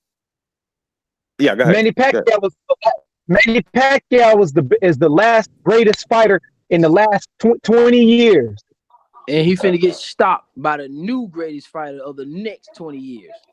and you know what? And you know what? If Thurman stops him, all props to him. But he not being the prime Pacquiao. Unfortunately, it's always going to be that stigma that he fought an old Manny Pacquiao. Unfortunately, no, it won't. No, because Pacquiao. Nah, I would give him credit. Yeah, because we let Pacquiao when he beat Mosley, we didn't give him if Mosley was old. He got his ass whooped. We didn't care if De La Hoya. The fight is the fight. Pacquiao still trucking. He's putting together good wins. He beat Broner. He beat Cisse. So there's no excuses right now. There's not gonna be no always. Yeah, but he gets stopped by Thurman because, like Thurman said, he will always have stopped him. So we'll see. Yeah. Yeah. When was the last time Thurman stopped somebody? Give me that fight. He hasn't stopped nobody. He hasn't stopped nobody in a while. He put people. So he's supposed to stop Manny Pacquiao. That's a good question. That's a good question. Savage. When y'all say when the last time Thurman stopped somebody, he also had the layoff too. So you got to include that in there. So, but he. All right. Did he have a layoff when he fought Leonard Bundu? Hold on. But he put him on his pockets. See, it's but it went well. Bundu said out of his own mouth. He put him on his pockets. He put him on his pocket. I got to give it to him. Bundu said. He said. Yeah, but it went well. When he hit me, it changed my whole game plan. So that's what he said. Remember, no, I'm laughing because it's facts. I'm laughing because it's facts and the way he said it too, bro. That nigga said it like yeah. And he also said Keith Thurman. He also said Keith Thurman hit harder than Spence. Right, exactly. Okay. People got mad because Keith Thurman makes you alter. Keith Thurman don't get a lot of knockouts because people robs him. So, for instance, when Bundu got put on his pockets, he started being reluctant. Okay, and what's my guy? Luis Collazo, he quit because Keith Thurman split his eye open and he didn't want to take the stoppage, so he saved face by sitting on the fucking stool, which was a sucker move. Danny Garcia got hesitant. Sean Porter, the only one that kept going through the motions, but even Sean Porter said this dude hit hard, and Keith Thurman sent him to the hospital because he was concussed. So he broke his rib or some shit, huh?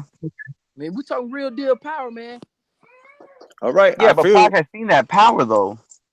Look, Pacquiao, did you see the size of his goddamn cranium, gentlemen? I mean, look, we good. Clito Reyes, Pacquiao. You know what I'm saying? We're good. I'm just saying this match is going to be very interesting. It's not going to be no chess match. This is going to be fireworks. It's not going to be sloppy either. These are going to be very well fucking landed punches that are going to. It's you know, like motherfuckers gonna look like dance steps when they get punched and shit. I'm telling you, there's gonna be a lot of staggering, and it's just gonna be the case of whose power punch gets to who's first, because not every boxing match is like this. Okay, so, yeah. Hey, Zone. I'm here. You said that Leonard Bundu had to change his plan because of Keith Thurman's power. Right. Yeah. So when Spence hit him, he had no time to change his game plan because he stopped him. Well, no, because he was engaging. I mean, ain't nobody listen. You gotta think. When Spence knocked him out, he knocked him out at his best, coming forward on the ropes with his best hand. Man, Thurman switched in the southpaw position and tapped the dude and he went down, and then he continued to fight. I mean, Pacquiao do the same thing to people now too. Pacquiao put them hands on you, and then people don't want to fight. Shit, So I'm just being honest with you. They both got similar. but Bandu ain't no. Pacquiao But yeah, but that dude ain't no Pacquiao Pacquiao either, though, man. Like, I mean, the homeboy can move. Still at his age, Manny Pacquiao can still fucking move. So it's gonna be a bitch for fucking Keith Thurman to hit him if he can fucking land something, because we can't even compare the speeds and shit. Yo, I gotta agree with Karan. I gotta agree with Karan though. Time is gonna miss and pay all night. Yeah, that's what I'm saying. He's gonna do you think Keith Thurman beats Spence? Yeah, man, he beat everybody. Oh, man. break that down for me. How does he beat? I see him beating Spence. I see him beating Spence by points, not knocking him out. I think he beat Spence. I think Spence and Crawford beat him. But how do you? Yeah, both of them take that fool. Hell yeah, they do. Crawford. So let Zone answer the question. Yeah, Zone. Well, Spence is just, to me, man. People want to deny it, but he's a black African American slugger. That's his style. He's not a boxer puncher. Right. He's not an outboxer. He's not a swarmer. He's a slugger. Right. He comes. He's like triple G. Triple G is a white slugger, white European slugger. But you can't deny that aspect of his game is some of the best that we've seen. Well, maybe probably not if you've seen that. It's some of the best in the game. A lot of people can't handle it. Yeah, but who has he done it against? He's done it against people that are hollow. Well. Chris Algieri is soft. Like, the way to beat him is to put pressure on him and gut him. Pacquiao gutted that dude. Okay? So when you're talking about a Mikey Garcia who came up in weight, who's a solid motherfucker pound for pound, he just not acclimated to the weight, and he went 12 rounds with you, that stuff is a little different. Yeah. It's a little different now. But go ahead.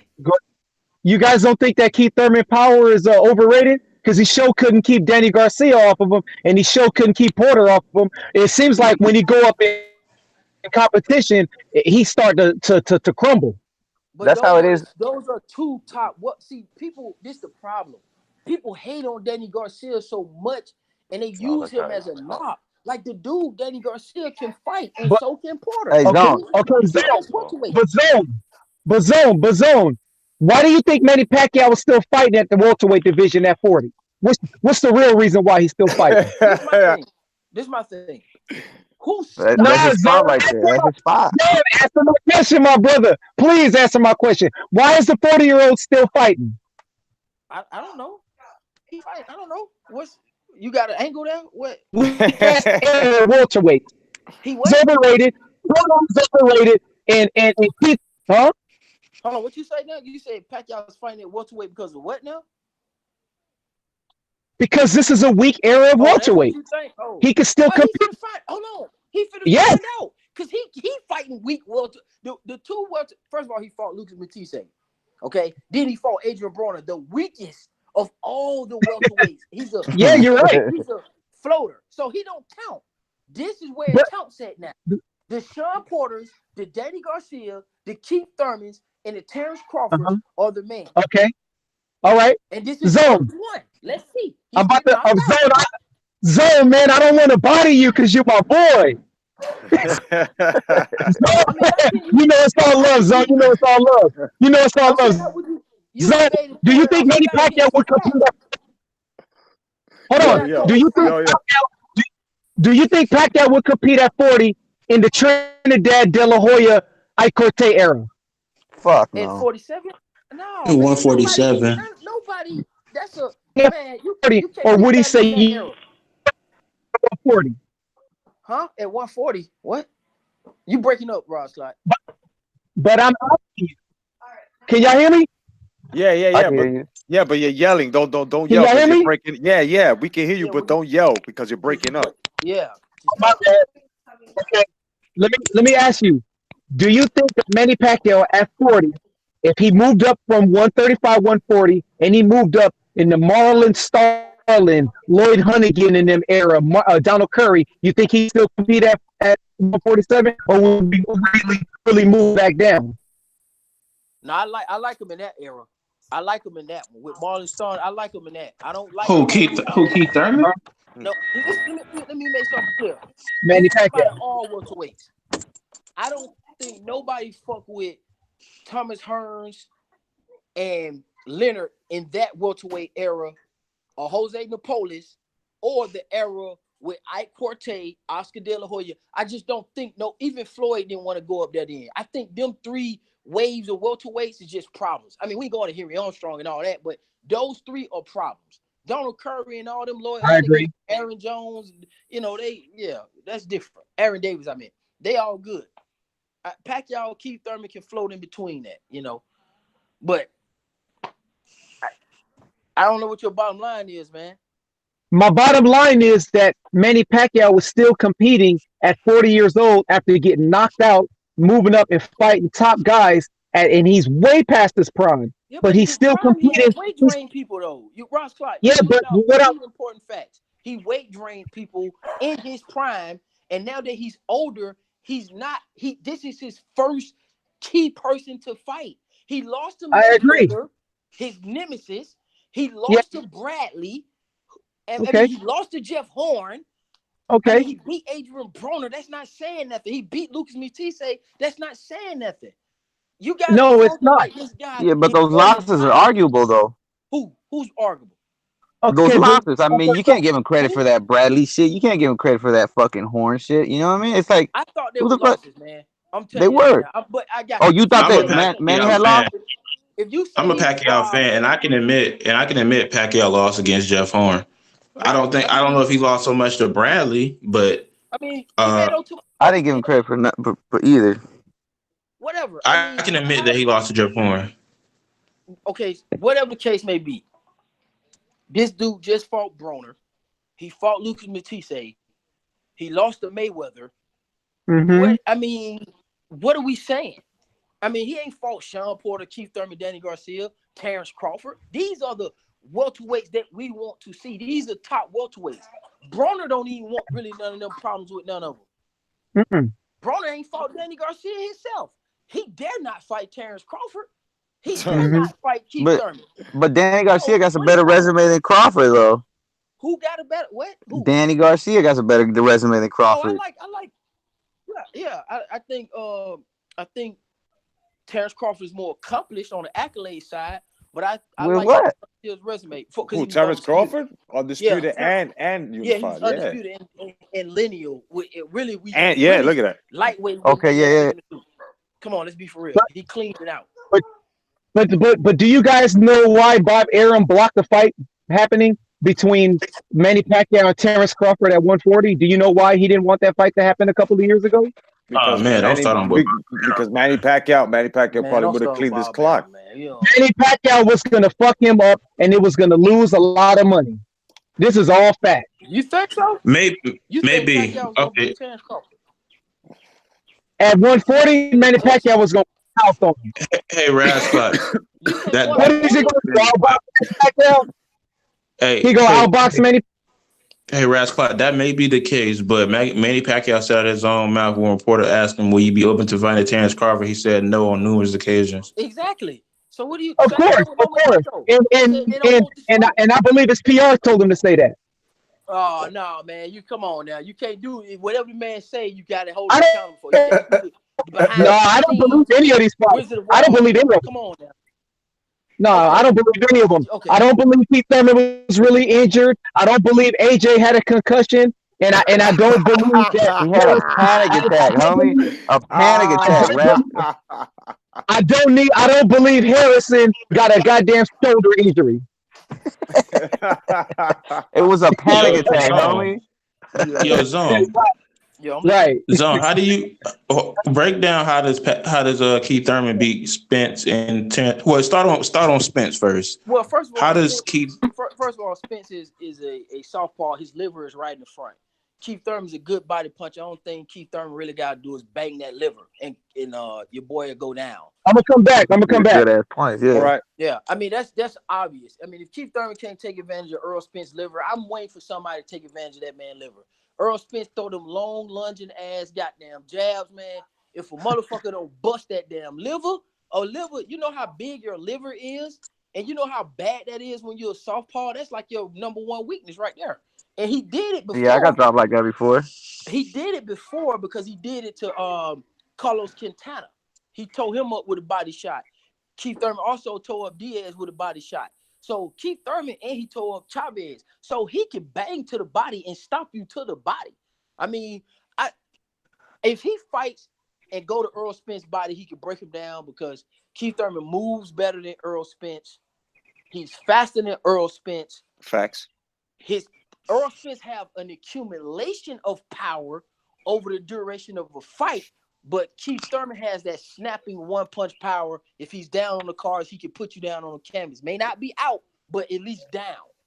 So, again, I don't see any advantages from Errol Spence except he walks forward. And I see a lot of them actually. I think well, when you look at you mentioned that he's a southpaw.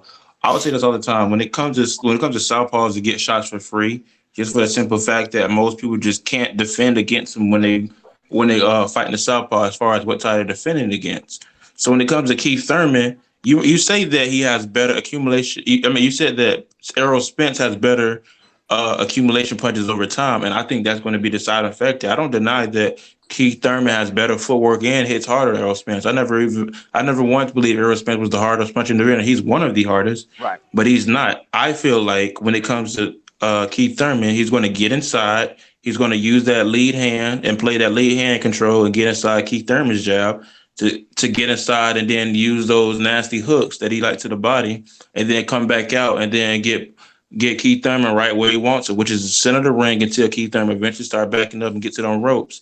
And Keith Thurman going to do a lot of clinching like what Kell Brook did, but I feel like Errol Spence is going to break out of them clinches because Sean Porter, in my opinion, despite how aggressive he is not a good inside fighter. He's not the skilled inside fighter as far as Errol Spence is. So I think Keith Thurman would personally get stopped. Keith Thurman's not that simple just to go along with Errol Spence walking him down, beat him up plan. I don't know why people visualize. No, I don't see that. I don't see that. Yeah, I don't see that. No. I'm not saying he was just straight walking down, but we cannot deny that when it came to Kell Brook, after Errol Spence found out he could not box this guy in the center of the ring, he kind of threw that boxing in the center of the ring game playing out the window and just start, getting inside and then, dirty boxing in the inside. That's exactly what he did. But what did he do? He eventually stopped that man, didn't he? Yeah, because Kell Brook was broken after the Triple G fight, and didn't he have a fucked up orbital bone or something like that? Like his eye was fucked up. He was. Exactly. He was. I get that. I get that. I'm just saying. That's not his fault. No, it's not. No, it's not his fault at all. But it's a fact that Kell Brook was already broken. Yeah, but I see the example you was talking about though. Yeah, but yeah, he was. Yeah, we can't deny that when it comes to Errol is probably not going to beat Keith Thurman in the center of the ring. That's just not going to happen. What he has to do is just break Keith Thurman apart as far as the accumulation sizes. That's exactly what I feel he's going to do because Keith Thurman, as far as boxing, he's really good, but as far as defending on the ropes, and Sean Porter had good success fighting Keith Thurman on the ropes. Unrivaled Boxing says Spence might be an alcoholic. He is. I mean, I still think that alcoholic would beat Keith Thurman, man. He'll probably stop the dude. Probably with a body shot. Earl Spence has to, when he walks Keith Thurman down, this time it will come with a price, unlike any other opponent that he's faced. None of them had the power like Keith Thurman. So him walking toward Keith Thurman may actually help Thurman. The only thing that concerns me about that fight is politics.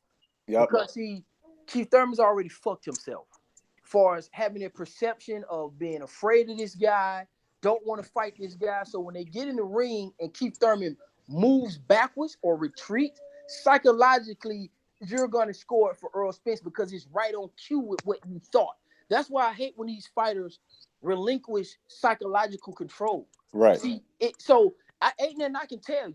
Keith Thurman can go in here and box all night, but if he's on the back foot, everybody's going to say Spence already won because you're going to score 10-9. That's why these fighters got to watch what the fuck they say. And the perception is Keith Thurman is scared of Errol Spence. So if he don't get in the middle of the ring and punch him like Rock'em Sock'em Robot or let Errol Spence beat on him in the center of the ring, and people gonna be like, "Oh, he's running." It's over. But Keith Thurman don't really got all that ring generalship though. Like I mean, because I wasn't a fan. I wasn't a fan of people saying Keith Thurman was running against Danny Garcia when he was winning all them rounds, and then he didn't allow Danny. I'm not a fan of that either. I just think personally. Let me ask you. It happens. No doubt. Let me ask you a question that coming from Hybrid 95. Peace to you, bro. He said he's asking us, and this is a very good question. And we're gonna go down the panel. I'm gonna call you all one by one. We really need to discuss this. He's asking, do y'all think that Spence not taking the Porter fight could potentially mean he's ducking Vada? Zabata, what do you think? Me personally, man, like that's just my point of view on Spence. I do think he's suspect of juicing, man. Wow. Okay. Yeah, but I mean, to answer Homeboy's question, I doubt it because, I mean, why would Spence have to juice for that shit? You know what I'm saying? I think Porter's not really. Well, fuck. I mean, that's a hard one to answer right there because, but Porter comes forward. Wasn't he like a football player or some shit like that? Porter, yeah. Yeah, so like that style right there. I mean, it can be it's either gonna be easy breezy for fucking Spence or fucking you know what I'm saying.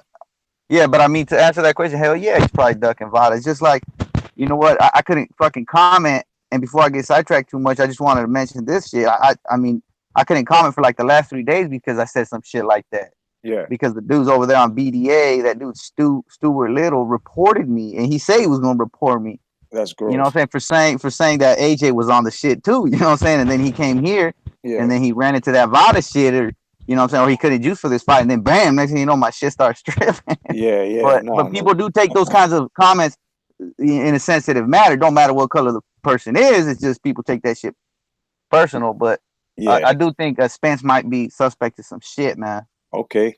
Big boys, what do you think? Is Errol Spence not enrolled in the WBC's CBP, clean boxing program? From what I know, no. Remember, he turned it down. He said, "I'm not joining no program." Well, that's definitely put a question mark on it then for sure. It's a valid question. I'm not going to say he is or isn't on anything, but it certainly makes people suspicious about it, doesn't it? Yeah, could be a problem. Hell yeah. So, yeah, it's a possibility. Yeah, definitely. Zone, what do you think? The higher you go up in competition, the more people is in the loop. Keith Thurman and Sean Porter, Kenny Porter, Dan Birmingham, these guys, one thing about your rivals know who you are. So if they know something, like I remember Deontay Wilder said this, I give him credit. He did say it's a lot of guys out there taking steroids, and he know who they are, and he know when to pull their card. I give Deontay Wilder that. Because it would just so happen he pulled the goddamn Povetkin card right on time. Now, if there's rumors circulating around Errol Spence being a drunk and also being on the juice, Porter and Keith Thurman will emphasize, steroid testing. And I noticed that with the Sean Porter thing, it's not coming off because Kenny Porter's type motherfucker like, let's test him. Yeah. See, I don't think Errol Spence is on anything because I don't like to blame people for nothing. But we're gonna see more exposure of Errol Spence as we climb his ladder. I promise that. Yeah. Right. Battle. What do you think?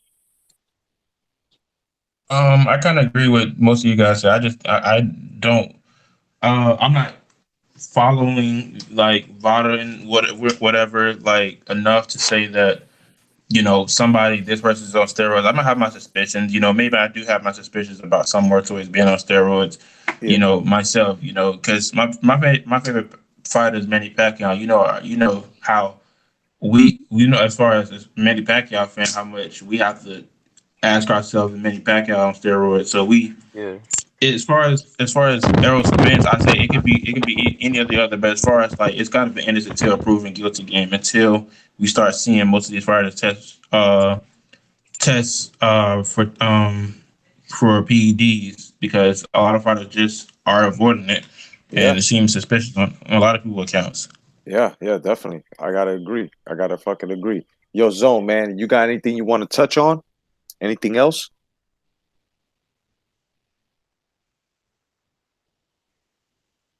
I guess he's busy at the moment, no doubt. Zabata, you got anything you want to touch on in boxing? As far as the just anything in general, or yeah, anything in general boxing now. Now we're gonna turn it up. Okay, yeah, man. So like, hold yeah. on. You gotta answer it. Do you think Spence is on some shit? We ain't get your take. Yeah, bro, look at his cookie nipples. Now I'm just playing. I'm just kidding. I'm just playing. Now, personally, I think the kid is talented. He just needs better footwork and better defense, and he needs to stop being lazy on some of his punches, man. Because I've seen his opportunities. You know, me being a contender, and in my past and shit. Like when you see shots, and you don't take those opportunities in that instant, that other guy didn't take that opportunity that was yours. So you got away with it. Sometimes you're not that lucky. So I've seen Spence have so many opportunities, man. He just don't have that speed up top. He's got it down. He's got the you know what I'm saying? Because he stylized his whole shit on Terry Norris. His whole style, where he goes to the body first and then he goes upstairs. Notice this. That's his fight model. So, you know what I mean? Like when I see Spence and I look at him, I'm like, so many opportunities missed, but in a way he makes up for him. And he makes up for him. Like, I'm going to go back to the body shots and how he starts him off from the center of the ring and winds up fucking just lashing the body to where it belongs, on the ropes. And that's the way you're supposed to fucking, that's why they shouldn't call him the boogeyman. They should call him the fucking body snatcher of this era. If in the welterweight division, if that's what they're gonna do, because you know what I'm saying, the kid is no joke. It's just right now, he's not focused, and basically what happened to Anthony Joshua, where he came out and said that he should have let the success go to his head, and you know what I mean. This is what's happening now. He really doesn't have good mentorship and stuff. So he's gonna be out there. I do know that he's you can tell he drinking. He's not living the boxer's life. You know what I mean? And that's one thing we got to give to, and I always say this, one thing we got to give to Floyd Mayweather Jr., whether we like him or not. You know what I mean? The man was a gym rat. You know what I mean? He took care of his body. To this day, I mean, I don't know if he looks like fucking Damon Wayans from fucking Great White Hype right now, but you know what I mean? We know him for that. So these guys, like, they're not really serious. When we look at Spence Jr., and now we try to take his fight model, his whole stature, we try to put that across a debate table with greats. You just can't. You can't do it with any of these guys.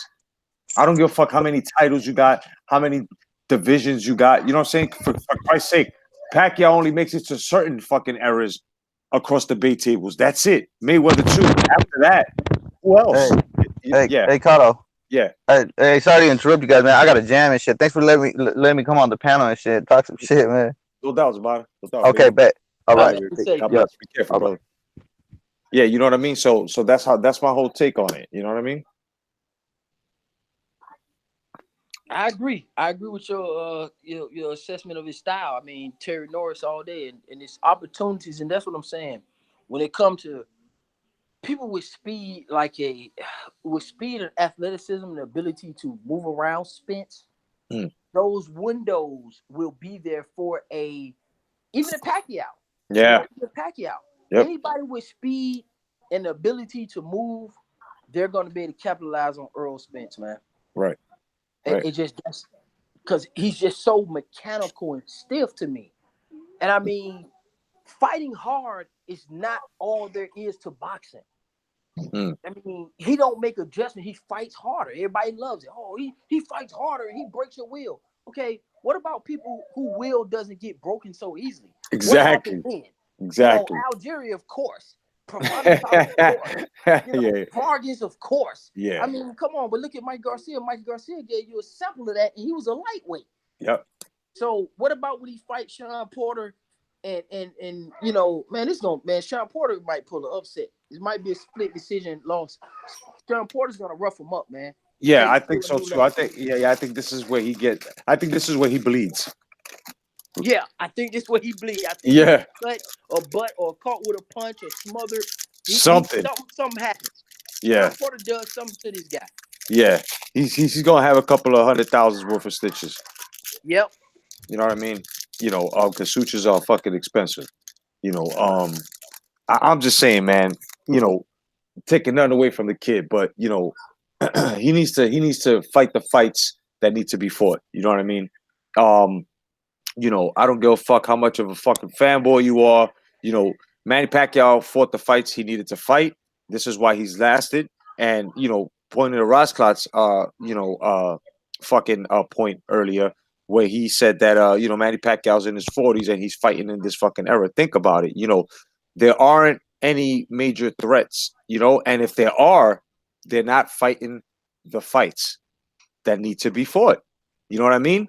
You know, for Christ's sake, let's go back, son. Let's go back. The Fabulous Four. Okay? Let's go there. Look at that fucking roulette. That roulette there, they fought each other. They fought top contenders in their own paths, became champions in their own paths, right? And even their contenders, even when they were fucking defending champions, their contenders to them, come on, bro, those were killers. And also don't forget Benitez. People always forget Benitez, man. And that's another thing, man. I don't know how motherfuckers could be out here and not even fucking like have the knowledge. For Christ's sake, son, motherfuckers don't have the knowledge that fucking Leonard and Benitez like threw hands. Like, what the fuck, bro? Like, this is the shit that gets me pissed off with certain motherfuckers that get on here. You know, you can read, it's not a problem. The point is, and it's not even were you there, is do you really have the knowledge? Are you really absorbing what the fuck you're reading? Do you understand context clues, motherfucker? Because what these gentlemen have done is something that if you're going to study, you're going to study to graduate, to have the knowledge, for therefore spread the fucking wisdom of the sport of boxing. So these guys, to me, and no disrespect, and I'm sorry, subscribers, I'm sorry, you know, my peoples, my friends, but to me in this era, these guys are nothing but serial face fucking boxers, bro. You know what I'm saying? And the last of the warriors, to me, even if Mayweather was fighting legitimately like Manny Pacquiao, which is something that I'm very upset at him for, because I thought he was going to come back and try to whoop Canelo's ass. But you know what I mean? I'm glad that Manny Pacquiao is going to have a chance to unify, add that onto his resume, and then I hope he walks off into the sunset. You know what I mean? Because these gentlemen need to fight each other. They need to stop ducking. They just need to stop it. All this money shit. You know, this money shit. Okay, I understand. It's a fucking, it's a business. But understand, if you got a business, you got to sell. I say this all the time. You got to sell goods. You got to have goods. And even if you have goods, you got to have goods that get off the fucking shelf, off the counter, that help you pay your rent, that help you pay the bills, that keep you the cycle growing so your money could grow, right? It has to make sense. I understand that. But if you're not fighting, if you're not fucking fighting, which is the product you're fucking delivering, how the fuck are we supposed to sit back and say, yeah, you guys are really fucking right? And you're not fighting nobody, bro. You might as well sit there. You might as well have no opponent, bro, and shadow box and charges thousands of dollars, bro, for fucking front row seats to watch you shadow box. Might as well fucking do that. And that's just my take, you know, on these motherfuckers here. My bad. Yeah, man, it's too much talk and not enough walk. Yeah. It's got us all arguing about who's saying what and who's saying this, but we should be arguing about who's doing this and who's doing that. And the fact is, like you say, there's not much doing going on. Yeah, exactly. I mean, how the fuck does Deontay Wilder get to walk around and say that he's better than Mike Tyson, and we goddamn know well than that? We know that Mike Tyson was a motherfucking killer, taking on fucking killers. A Tony Tubbs, a Bone Crusher Smith would have destroyed half the fucking heavyweights today. I say this all the time. And even guys that Tyson ain't fight, like Ray Mercer, would have destroyed. Let's go to the middleweight division. A fucking Michael Nunn, a fucking Gerald. Oh my God, bro. And they dare say this shit. Like, this is what I'm saying. Like, yo, Zone. Zone. I'm here. Yeah. Yo, please don't let me talk too much, man, because I have motherfuckers unsubscribed. No, I'm just saying. I'm just saying. Like, you know, we've given these gentlemen, and I've heard you say this too, and a lot of gentlemen too, that, you know, I fuck around with, you know, boxing aficionados. You guys, like, we sit around and we know what errors are. And then we sit around and we watch these motherfuckers talk about there's levels to this shit. But yet they don't even know what the fuck they're talking about because their fighters are not even climbing levels, bro. Are you fucking kidding me? They don't even have a step ladder. They're not even using midgets. Use something to climb, son. Do something. But you ain't doing it. And then these motherfuckers want to wave pom-poms. Now back to the fucking Wilder shit. You know what I mean? Look, Joshua lost and Wilder's soon to lose. Okay? Don't count Ortiz out because last time Ortiz did put the fucking beats on him. And it can happen. Even though he's old, Ortiz still has skill. If Ortiz don't do it, Fury just might outpoint him. You know what I'm saying? Or catch him with a momentum shot. We don't know. It's boxing. Okay, fine. But we can't keep hiding behind the excuse that it's boxing. No, fuck that. Sell me boxing, motherfucker. Not boxing. That's true. That's true. I agree with everything you said. And you got it. So it's no need to repeat it, you know, so people won't hear say the same thing. But I agree. And right now, that's why I say, man, I go back to it. That's why I like what Thurman is doing, regardless of what people say. This is a guy who had to overcome adversity, and a guy still finds a way to do right by boxing. Right. I mean, the guy relinquished the belt, not to hold it up. People got mad, say he faked the injury, he still did the right thing. The guy come back, have a tune-up fight, had to overcome adversity for that, and then he goes right into a goddamn Pacquiao fight. Most guys will use this as a top opportunity to bullshit. Like, you know, how you say Deontay Wilder, Anthony Joshua, they use it to try to sun each other. Yeah. Keith Thurman went right into it. We didn't hear no problems about you've never heard an A side, B side money situation when it comes down to Keith Thurman. Keith Thurman always deliver on fights. Yeah, I gotta give him that.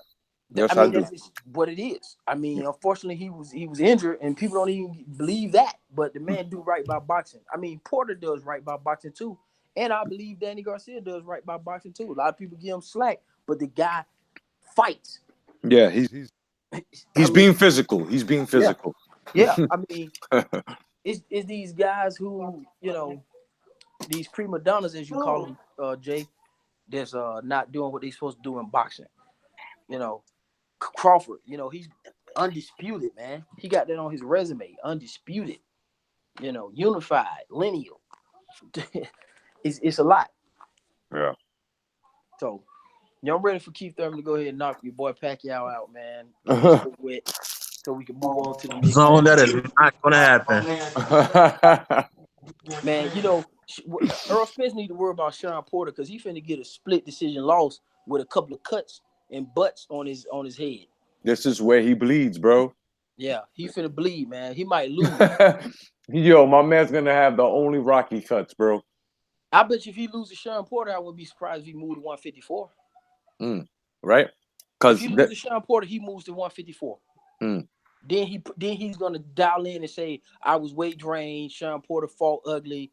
You know, I'm just gonna go ahead and move up to try to fight Canelo and Hurd and all them guys. Yeah. If Sean Porter beats him, he moves up because he don't want to fight Crawford. I don't know what the situation is with him and Danny Garcia. And then we'll still have the Keith Thurman thing lingering out there.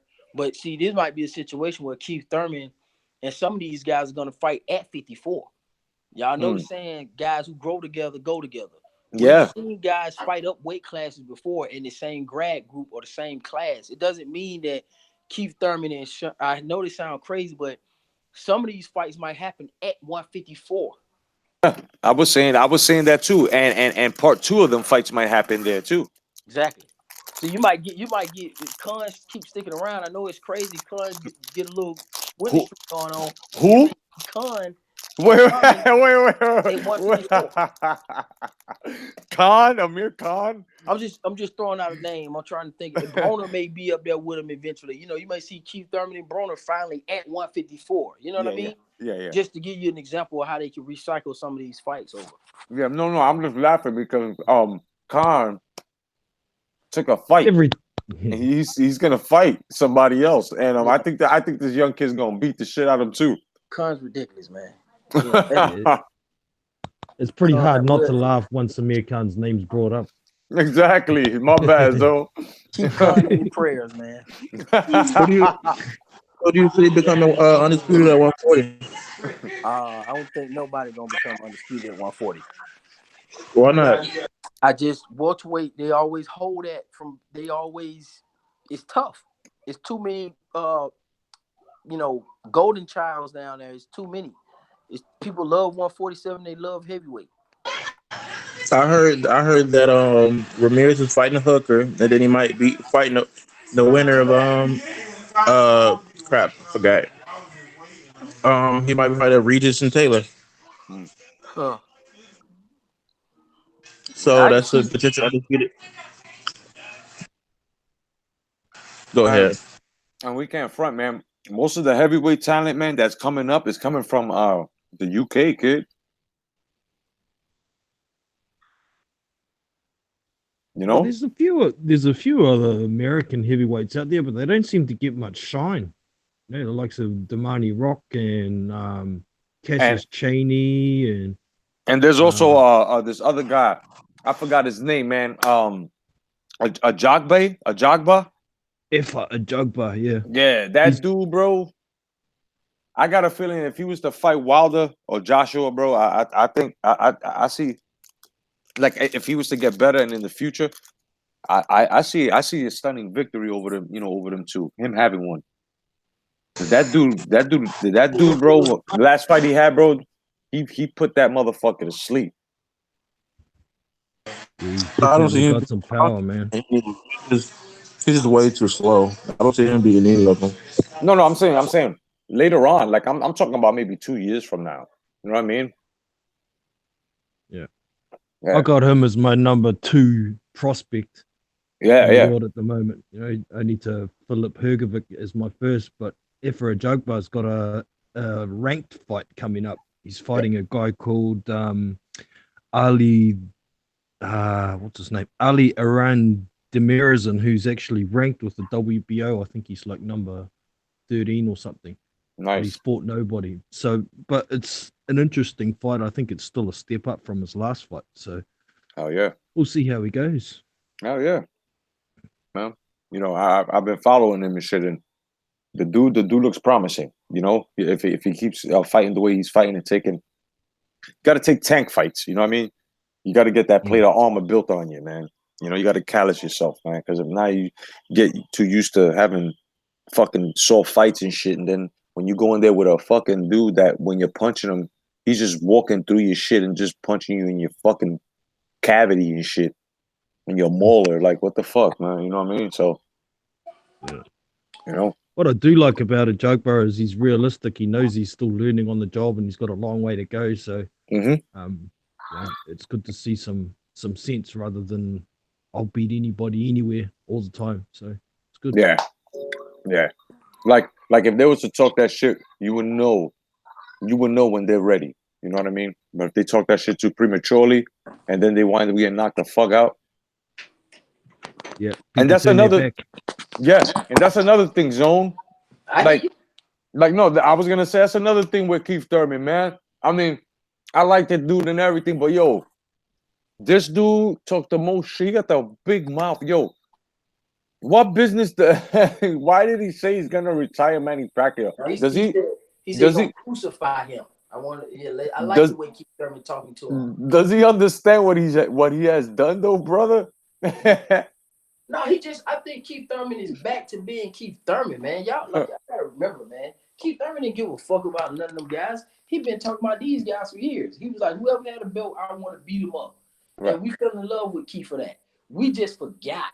So now, since we forgot, we want to act like this ain't how Keith Thurman talks. Come on now. No, I'm not saying that. I'm just saying, man, as of late, he hasn't been producing shit he's talking, bro. I mean, come on, man. This is why I'm mad at him. Well, you're going to listen. Here's the thing. It's finna cost you. He's finna knock Pacquiao out, and you're going to be hurt. And you're going to be like, damn, he would show up against the least person I like. Because Danny Garcia and Sean Porter don't get stopped. Y'all got to realize that. Y'all, people at like Sean Porter and Danny Garcia just be getting knocked out all the time. Like, who stopped them? I mean, seriously. Like that. So them his 2-year layoff plus fighting two guys that don't get stopped, man. I mean, come on, that's gonna be 4 years, man. Come on, now that makes sense. True. Just think about it. He had 2 year layoff and he fought two guys who've never been stopped. Shit, hell, Danny Garcia, has he ever hit the canvas? I think Thurman didn't Thurman put him on his knee? No, he wobbled him, but I mean, oh no, he slipped. That was a slip. No, he didn't even slip. I think Yeah, he did.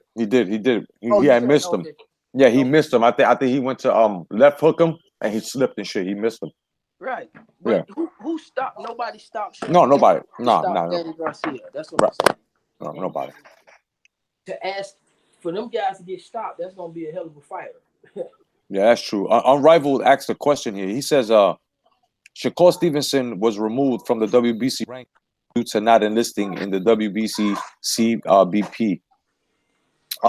What's our take on that? That's a good one. My thing is with these guys, and I'm gonna say this, man. All you have to do is get your ass up, go to the gym, and box and research boxing. You don't have to worry about no college. You don't have to worry about military, a 9-to-5, a civil job, a federal job. You just get to fight for a living. What's the problem with enrolling in these clean boxing programs? Like, I don't understand what the problem is. I think they're too strict for most people. That's one reason, I think. I'm not saying that's the whole reason. You say it again? It's too strict for some people. It's one of the reasons, I feel like, but it's not the entire reason. I mean, you ain't got nothing to do all day. If you box, it does cost the fighters too, doesn't it? No, I don't know. That's like if you want additional testing, for a fight. Let's research and make sure. Do the clean boxing program cost? Yeah. It does. It costs the fighter. Yeah. Oh no, see, then that makes sense. Yeah. Ain't nobody want to give up extra money for no reason. That's real talk. If it cost, I thought it was something that the WBC was doing. Just but don't I thought they was doing it just automatically for you. Yeah, but don't it even out because it's like, don't we all invest in our jobs in a way, right? Yeah, but remember this, we're in America, so this is about capital. You don't have to allow somebody. It go both ways. You don't have to allow somebody to capitalize on taking your blood work to prove something that you already know to be true, so they can make a profit. I mean, that's the true definition of a sale. Yeah. Like that's like Jay-Z said, I can sell water to a well. I mean, come on, dude. Like, why I wouldn't pay for that either. Like, I'm not finna pay to prove that I don't do steroids. Is what I'm saying. I think you don't have to pay for that for me. I'll do it, but you don't have to pay for it. Isn't there some testing that's free? Yeah, but I don't know if it's a clean boxing program.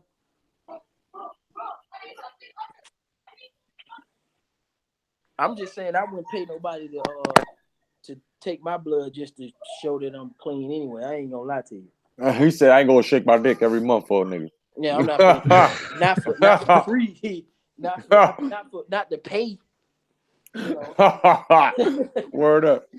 Yeah, pause. But I'm just saying that don't make sense. If it's not for free, then that changes the whole dynamics of the. It's just like it's just like the sanctions on the belts and shit. You know what I mean? The sanctioning fees. Like the reason why Cotto let them shits go was because I think it was charging like $300,000 every fucking 4 months and shit in order for you to hold it. Damn. Yeah. So Cotto was like, "Fuck that shit," and he let it go. Yeah, man. Now my boy Wilder, man. I know Cotto. I know you don't really like Wilder too much. But Wilder looking good right now, man. I mean, I don't like Wilder's politics, and his agenda. As for his skill, I still think he's I still think he's learning. He's gotten a bit better, not much better, a bit better. He's just gotta. He's another one that needs a high. Man, he needs to pick up on his punching. You know, he needs to stop trying to be a sniper because he's a big target, man. And if he runs into Andy Ruiz, kid, and Andy Ruiz explodes on him like that, bro, oh my God, bro. It's a wrap for him, bro. Man, you really think Andy Ruiz beat Wilder, man? Bro, man, we never know. We never know. I know that one. That's gonna be a murder. I don't know. Man, Ruiz ain't Wilder? Ruiz ain't no Thurman, kid. Man, please. Now Ortiz, yeah, that's a little different, but man, come on. I don't know, kid. Man, this dude's gonna get slaughtered, man. Speed kills, man. I think he's got a good chance. I'm not gonna say he beats Wilder, but you know, he does move his head slightly and he can miss those big punches, and it only takes one miss from Wilder and Andy Ruiz will be on him like flies on shit. That's what I'm saying. I take that fight. I like that one then. Wilder, yeah. Okay, good. So if they make the fight, then we shouldn't hear it shouldn't be no complaints. I never complain. No. You know me, kid. Shit. I love crow pie sometimes. Yeah. You know what I mean? I'm just saying that I think Andy Ruiz has a nice style to, you know, that gives motherfuckers a hard time. You know, I'm telling you, man, he'll give a motherfucker a hard day at the office. And I called it too. I was like, yo, don't sleep on Andy Ruiz, bro. He just may fuck Anthony Joshua up. Like, you know what I mean? And he was hitting him with some good combos, bro. I was like, holy shit. Yeah. It'd be people like Tyson Fury would have much more success against someone like Andy Ruiz, I think. But anybody who doesn't move laterally and box long is going to have some real trouble with that little fat boy. Yeah, yeah. And I tell you right now, fucking to me personally, I think he beat Joseph Parker. Yeah, I can understand that. I mean, to me, it was a pretty close fight, and when I watched it, I thought it was a draw. To be honest, so I mean, it could have went that way too. You know, it could have went a draw, or it could have went to Andy Ruiz. But Andy Ruiz did a lot in that fight, man. He impressed the shit out of me, bro.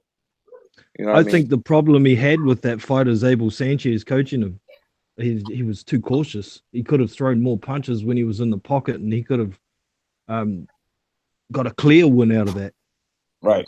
You know, I think sticking with Manny Robles is a big plus for Andy. He needs to stay with him. Yeah, definitely. Karan says Deontay Wilder has never dealt with a fast combo puncher who knows how to come forward, get low, and this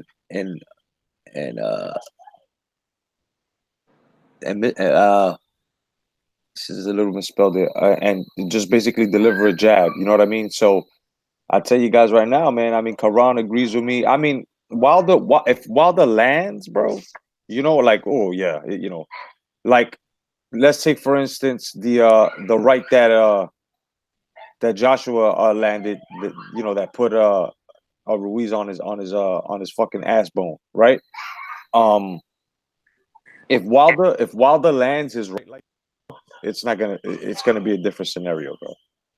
Man, Wilder gonna kill Ruiz, man. He gonna knock every Snickers out that man's body he ever ate. Hey, y'all tripping, man. He said he gonna put the Snickers up. Man, everyone he ate, all of it's gonna be all over the whole audience. He gonna punch the fucking. A whole bunch of Snickers in this damn state, man. Wilder gonna kill that dude, man. Word up, kid. Now Ortiz, now he might have a problem with Ortiz. Old man Ortiz, but he may have caught Ortiz later enough to where Ortiz may not be enough. But the person for Wilder, man, may be Tyson Fury. That motherfucker might be a problem. Yeah, Tyson Fury already proven he's a problem for him. Yeah, I think Tyson Fury confused him, bro. He confused the shit out of him. I think Wilder got pretty emotional too. He was headhunting a lot on that fight, trying to make a statement as well, and wasn't listening to his corner. Yeah, he wasn't. Yeah, he doesn't listen to his corner. That's another fucked up thing that Wilder does that gets me so agitated about him, man. Like, you gotta listen to his corner. Look, oh my goodness, fucking Lennox Lewis had showed him how to utilize his fucking jab. I remember that. Remember that?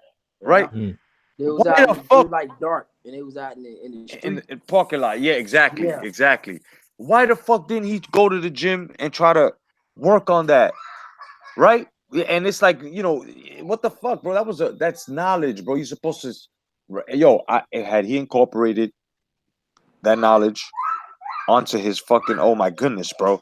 But that's the thing, though, man. When Wilder jabs, they're good jabs. You know what I mean? He just doesn't jab often. That's the problem there. And then a jab always creates a perfect entrance. His entrance is always 1-2, 1-2, 1-1, 1-2. You know, he'll double jab and then hit you with a right. He's not fluent enough. He's got the body to be fluent, and he postures himself, you know, like a stationary fucking heavyweight, and he's not built to be stationary. That's why when he gets hit solid like that, he don't have the legs for that. He gets fucking wobbled. And you know, I'm telling you, he's gonna he's gonna look like a fucking car accident, bro. Whoever touches that chin, man. Yep, can happen. But that's kind of what makes it pretty exciting to watch him, being a little bit vulnerable as well. I mean, I've got to give the dude credit. I love watching Deontay Wilder fights. Awesome. Yeah, Not so keen on some of the stuff that happens outside of the ring, but the fights themselves, awesome, man. Yeah, definitely. Yeah, shit. But it's just, you know, he's putting himself on, you know, on a fucking plane where, you know, he's saying he's better than, you know, motherfuckers that did it before him, that he would, if he tried to lace up the boots, they should be baggy. They'd have to straight leg them shits. You know what I mean? Like, you know, he just couldn't fit those shoes. And I don't give a fuck if you're selling tickets. That's the highest form of disrespect, and you're already lying. You know what I mean? And that's just something that we just can't, you know, as fight fans tolerate, you know.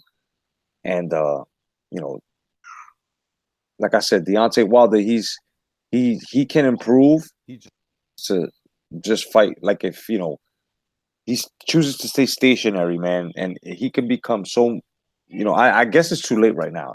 I mean, it's way too late. Yeah, it definitely is. If we get somebody like a Riddick Bowe-ish type of heavyweight, or David Tua in this era, man, it'll be a problem. David Tua will be a undisputed champion. Riddick Bowe, it's just none of the big men has the ability to really gut up in the inside. Like, none of them are good infighters. Right. We don't have too many good infighters these days. A lot of them just kind of smother their work, but we don't have the Holyfields, the Riddick Bowes, you know, the Chavez Seniors, the Costa Zoos. We don't have those good infighters anymore. They all lead with their head, they lead with their face, and especially in the heavyweight division. I mean, now Ruiz showed some signs that he kind of want to do that, and I'm curious. Yeah, Ruiz, regardless, he looks like a fucking manatee. Like I always say, bro, my man look like a manatee, dog. Like, but my man could throw joints, man. My man got them knuckles, dog. Like I was saying, I was like, Ruiz, he gonna fight Ruiz, man. Oh, I was like, I'm worried for Joshua. And what happened, bro? I was like, what the fuck, bro? This nigga put hands on Josh. I was like, yo, holy shit. And I wasn't upset either. I wasn't even mad. I was just like, because I'm glad it was Ruiz. You feel me? Yeah. I'm glad it was at a pedigree of Ruiz. You know what I mean? I mean, we all know who the fuck Ruiz is. Like, we know he's no fucking slouch. He's only got one loss.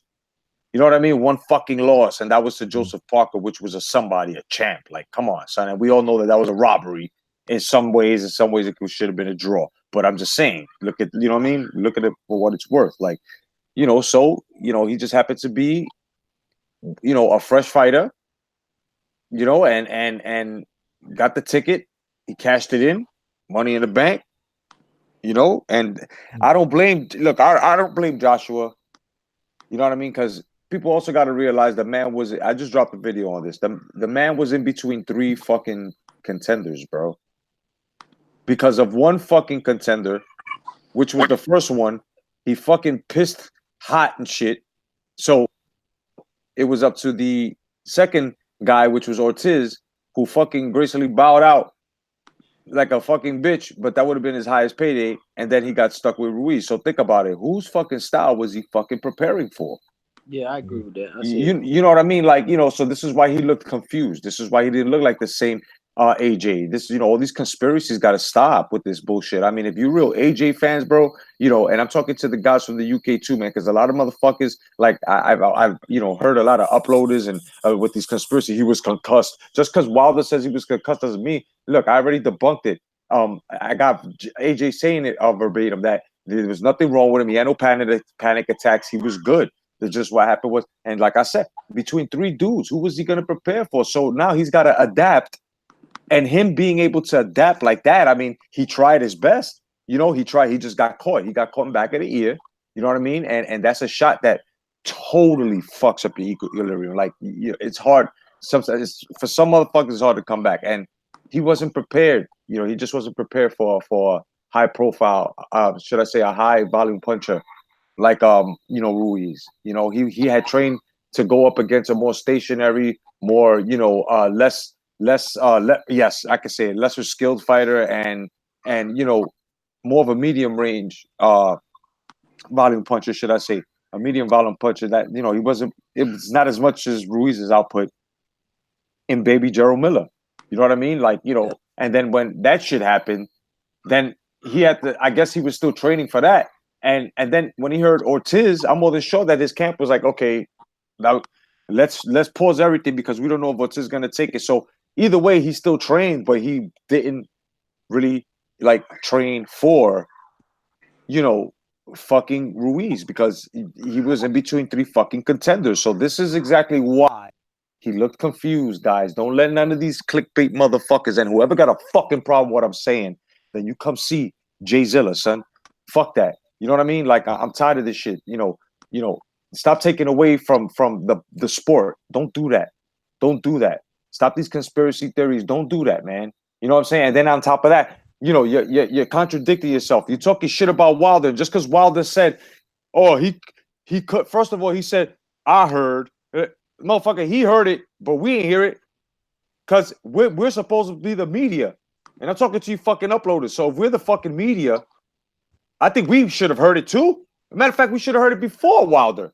So if we ain't hear it, but now we're hearing it off of Wilder, what the fuck does that tell you? So no, here we go with their fucking 25 cents a fucking click. You know what I'm saying? And they go around and they fucking go, just stop it, bro. Don't do that.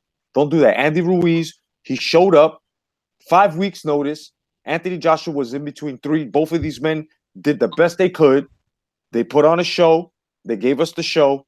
You know what I'm saying? We don't like it, but you know what? It is what it is. The rematch is coming, and this is where our questions will be answered.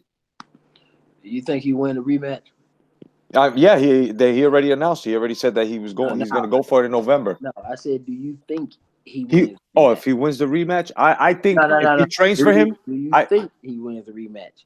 Yeah, because he's going to be able to focus now on Ruiz's style. You know what I mean?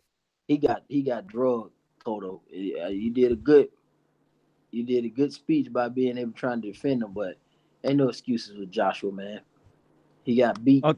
I'm not making no excuses for Joshua. I'm just saying you really got to take a look at it. I mean, we know it was supposed to be Miller, and then Miller got he got boom. So what happened? Ortiz came out. So think about this: if it was you, and you had to fight me, right? But I pissed fucking dirty. So now you got to fight big boys. But now big boy, I wouldn't have had to, because you know what I would have done? What? What I would have done is I would have canceled the whole thing and put it on America. I would have said, see, now I'm from the UK. I came over here to make my debut against a fellow New Yorker and Big Baby Mill, and this guy over here juicing. Right. We canceling the event, and we're going to reset. That's like, you don't ever want to do that. You want to stay the course of action because that's how you get scammed. When you start when you set to do a specific, I'm talking about something real. Like you set to do something specific and somebody changing on you, I look at stuff like that as setups. See, because you don't know what's going on. You trying to scramble to do X, Y, and Z. You don't know if they had this planned. See, I don't like stuff like that. So if I was planning to fight Big Baby Miller for X amount of dollars at this X location and I'm training for that person and I know how vital training is, I'm not finna switch something up on short notice especially being the machine that Anthony Joshua is. Like far as publicity and media and all that, you don't deviate from that. That's how you get beat up. That's how you get beat up. You don't fight nobody on their own terms. You don't, like, when you fight and you want to fight somebody, you don't go to a guy's house, to fight the guy. Right. You don't make moves like that. Right. You don't when a guy come to your house with a bunch of like people and shit, you don't go out and kind of fight him then.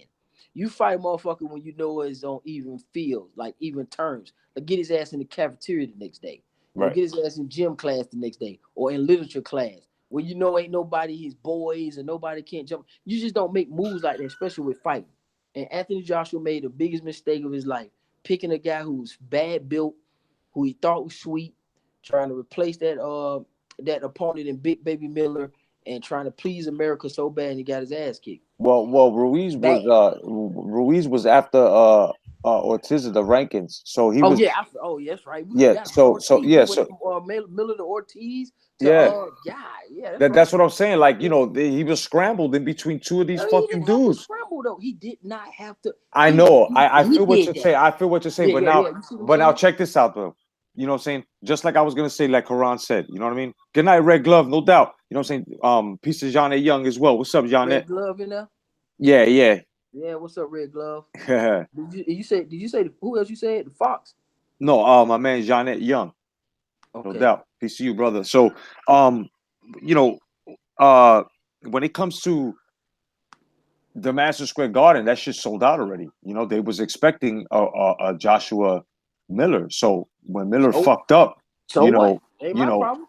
No, yeah, but that's bad for business, bro. Bro, I'm not finna get my ass kicked in the name of business. I'm just telling you that now. I'm not. That's not finna happen. Especially when the problem is this man is the heavyweight champion of the world with 3 belts, and he already has a market. He didn't have to the UK would have stood behind him, and it would have made him more valid because it would have looked like the Americans is on juice. That's what it would have looked like. Okay, let me ask you something. Didn't Wilder do the exact same thing with Povetkin? Yeah. There could have been pressure from Eddie Hearn with that. But look how zone. That's true. That's true, but that's a big factor too, big boys. Yeah. Right, well, they wanted the zone. I'm the fighter. Man, it wasn't no pressure, man. They would have come on, because they would have had to sue Big Baby Miller in their company. Because, that's true. Yeah, exactly, man. Listen, man. That one thing I give Floyd Mayweather, boy. Floyd Mayweather was a smart motherfucker. He knew how to get around stuff and all that. But you as AJ, you don't come over here to America and you let these guys pop on tests, and then you continue to try to go through 2 more different fighters to prove yourself.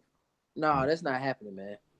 That's not happening. I can see if it was Wilder, or even Fury, but you don't do that shit when you no. I just, like I said, you see what Wilder did when it was Povetkin pop. He said, "Nope, I'm gone," and they sued him. Didn't they sue Povetkin?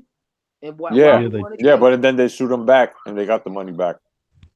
Okay, so they had lawsuits, but the point is, Wilder didn't go over there and get his ass kicked by somebody on short notice. That's what I'm saying. Exactly, but that's how we look at it as well too. That he sort of ducked Povetkin because. Nah, that ain't how I look at it. He could have fought Povetkin, bro. That's why he got sued back. Nah, man, people would kill Povetkin. Anyway, I mean, I don't like Povetkin anyway. Because he's a cheating ass motherfucker in Russia. So anything with him, he deserves what he gets. So even if Joshua or anybody does not want to participate with Povetkin, I'm all for it because that dude is scumbag, man. I don't like the dude. Joshua put hands on Povetkin. And I loved every bit of it. I really don't like Ortiz either. To be God honest truth with you, I don't like Ortiz either. Why? Because he's a cheater too, man. I ain't forgot. He's a cheater too. Oh yeah, the first time, but the second time, man, he was on blood medication. Man, that man went on that man a professional boxer, man. That man ain't got no high cholesterol. He diet. That's all he do is diet. You know what high blood pressure is? Your arteries getting clogged. blood pressure meds was also a masking agent. That's why. Exactly. You come on, Cotto. You telling me Well, Ortiz, a guy who's been fighting from the Cuban style of boxing, has high blood pressure? A guy who has to do road work and diet for a living? That nigga don't do no road work, bro. That motherfucker. Since when you point to me, you seen motherfucker don't fucking run. Okay, all right. So he does a few sprints on the track and that's it. That motherfucker don't even bike, bro. Okay, I'm fine with that. I'm fine with that. But we know this guy works out, man. Come on. I mean, yeah, but you know, he's in the ring. You know, he hits the bag. He don't even jump rope, for Christ's sake. Like, I don't think his cardio's up. I mean, you know, he has a murmur. He's got a murmur. Good cardio. He's got a murmur, so he needs the blood pressure medication to open his valves up, bro. You know what I'm saying? I mean, it's you know, you can say is that it can be used as a masking agent, but that's really what it was about. Because also heart murmur. That's what you're saying. But I mean, he's got a heart problem, bro. Because also he was cleared for. Hold on. I'm about to get into it. Also, he was cleared because the WBA, you know, they suspended him and shit, and then the WBC was going to, but they didn't, right? So what they did was they apologized to him. You know what I'm saying? Because, you know, they basically cleared him. So he was clear of that. And I'm surprised you didn't hear about that because they even said that at the time, you know, Wilder used that as an excuse and that the WBC was protecting him. That's when the Wilder protection program began because of that. So what was the result of the fight? That Wilder took on another opponent and he just basically, you know, the fight could have went on. That was 2 cases. You know what I'm saying? It was 2 cases that Deontay Wilder could have fought, bro. He could have fought this. It was blood pressure medication, bro. He was cleared. He fought him and he stopped him. He was cleared, and the WBC used their own doctor to see what it was prescribed for, and they cleared him. This is why they publicly apologized to Luis Ortiz. That's why it was an outrage. Well, that's why he got stopped. I mean, so it don't matter if you get stopped. What? Oh, in the fight with Wilder. Yeah, he got stopped. Yeah, that's true. I got a question about that fight. You know how there was the controversy about Wilder getting checked after the round had started because the doctors were worried about his condition after the 7th. I'm wondering why the New York State Athletic Commission didn't have one look at Luis Ortiz, even though he'd been knocked down 3 times in that fight. Mm-hmm. If they're going to look at Wilder, why didn't they look at Ortiz? Yeah, that's true. That is kind of true. I guess that's what the controversy, I guess, is that Wilder was talking about, and that's why he's fighting him again. Yeah, that's a good way to sell it by fighting. Yeah, but he's gonna try to pay-per-view this, bro. This shit ain't going nowhere. I'm not finna watch that. Not on damn pay-per-view. I promise you that. You know, about 10 players. What's going on? Oh, what they do? Oh, 10 players. No doubt, 10 players in the house. No doubt. 10 players says Joshua's telling lies. Hey, man, I reckon Joshua did have a concussion. But you think so? You think so? Yeah, because Andy Ruiz clocked him in the temple in the 3rd round. That's how he got a concussion. That's the only concussion he had. Yeah. Prior to that, he looked fine. So yeah. I'm not down with that excuse. Yeah, I mean, shit, man. Andy Ruiz, man, you know, he put the beats on him, though. You know, and AJ came out and said it himself, man. He goes, look, I lost, you know, fair and square, you know, and I'm taking like a man, you know. And if there was anything as to him being concussed, anything like that, you know, they would have said it, man. You know what I'm saying? And I don't think Eddie Hearn would have put him in there. Because like I said in my video, that's like a stable, a fucking owner of a horse, right? That races. Now he puts him in the biggest derby, knowing that his fucking horse is injured, right? How stupid would he have to be? So it's like, you know, that's like Eddie Hearn putting, you know, knowing that he got concussed, and you know, I don't think he would have done that. You know what I mean?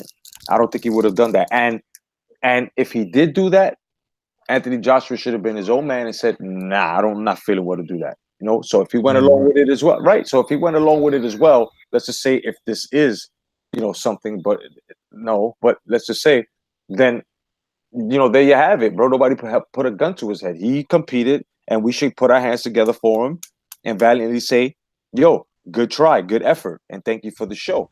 No doubt. Yeah. Even though you put everything on the fucking line, you didn't have to, but yo, you know, you did your thing. You know what I mean? Yeah.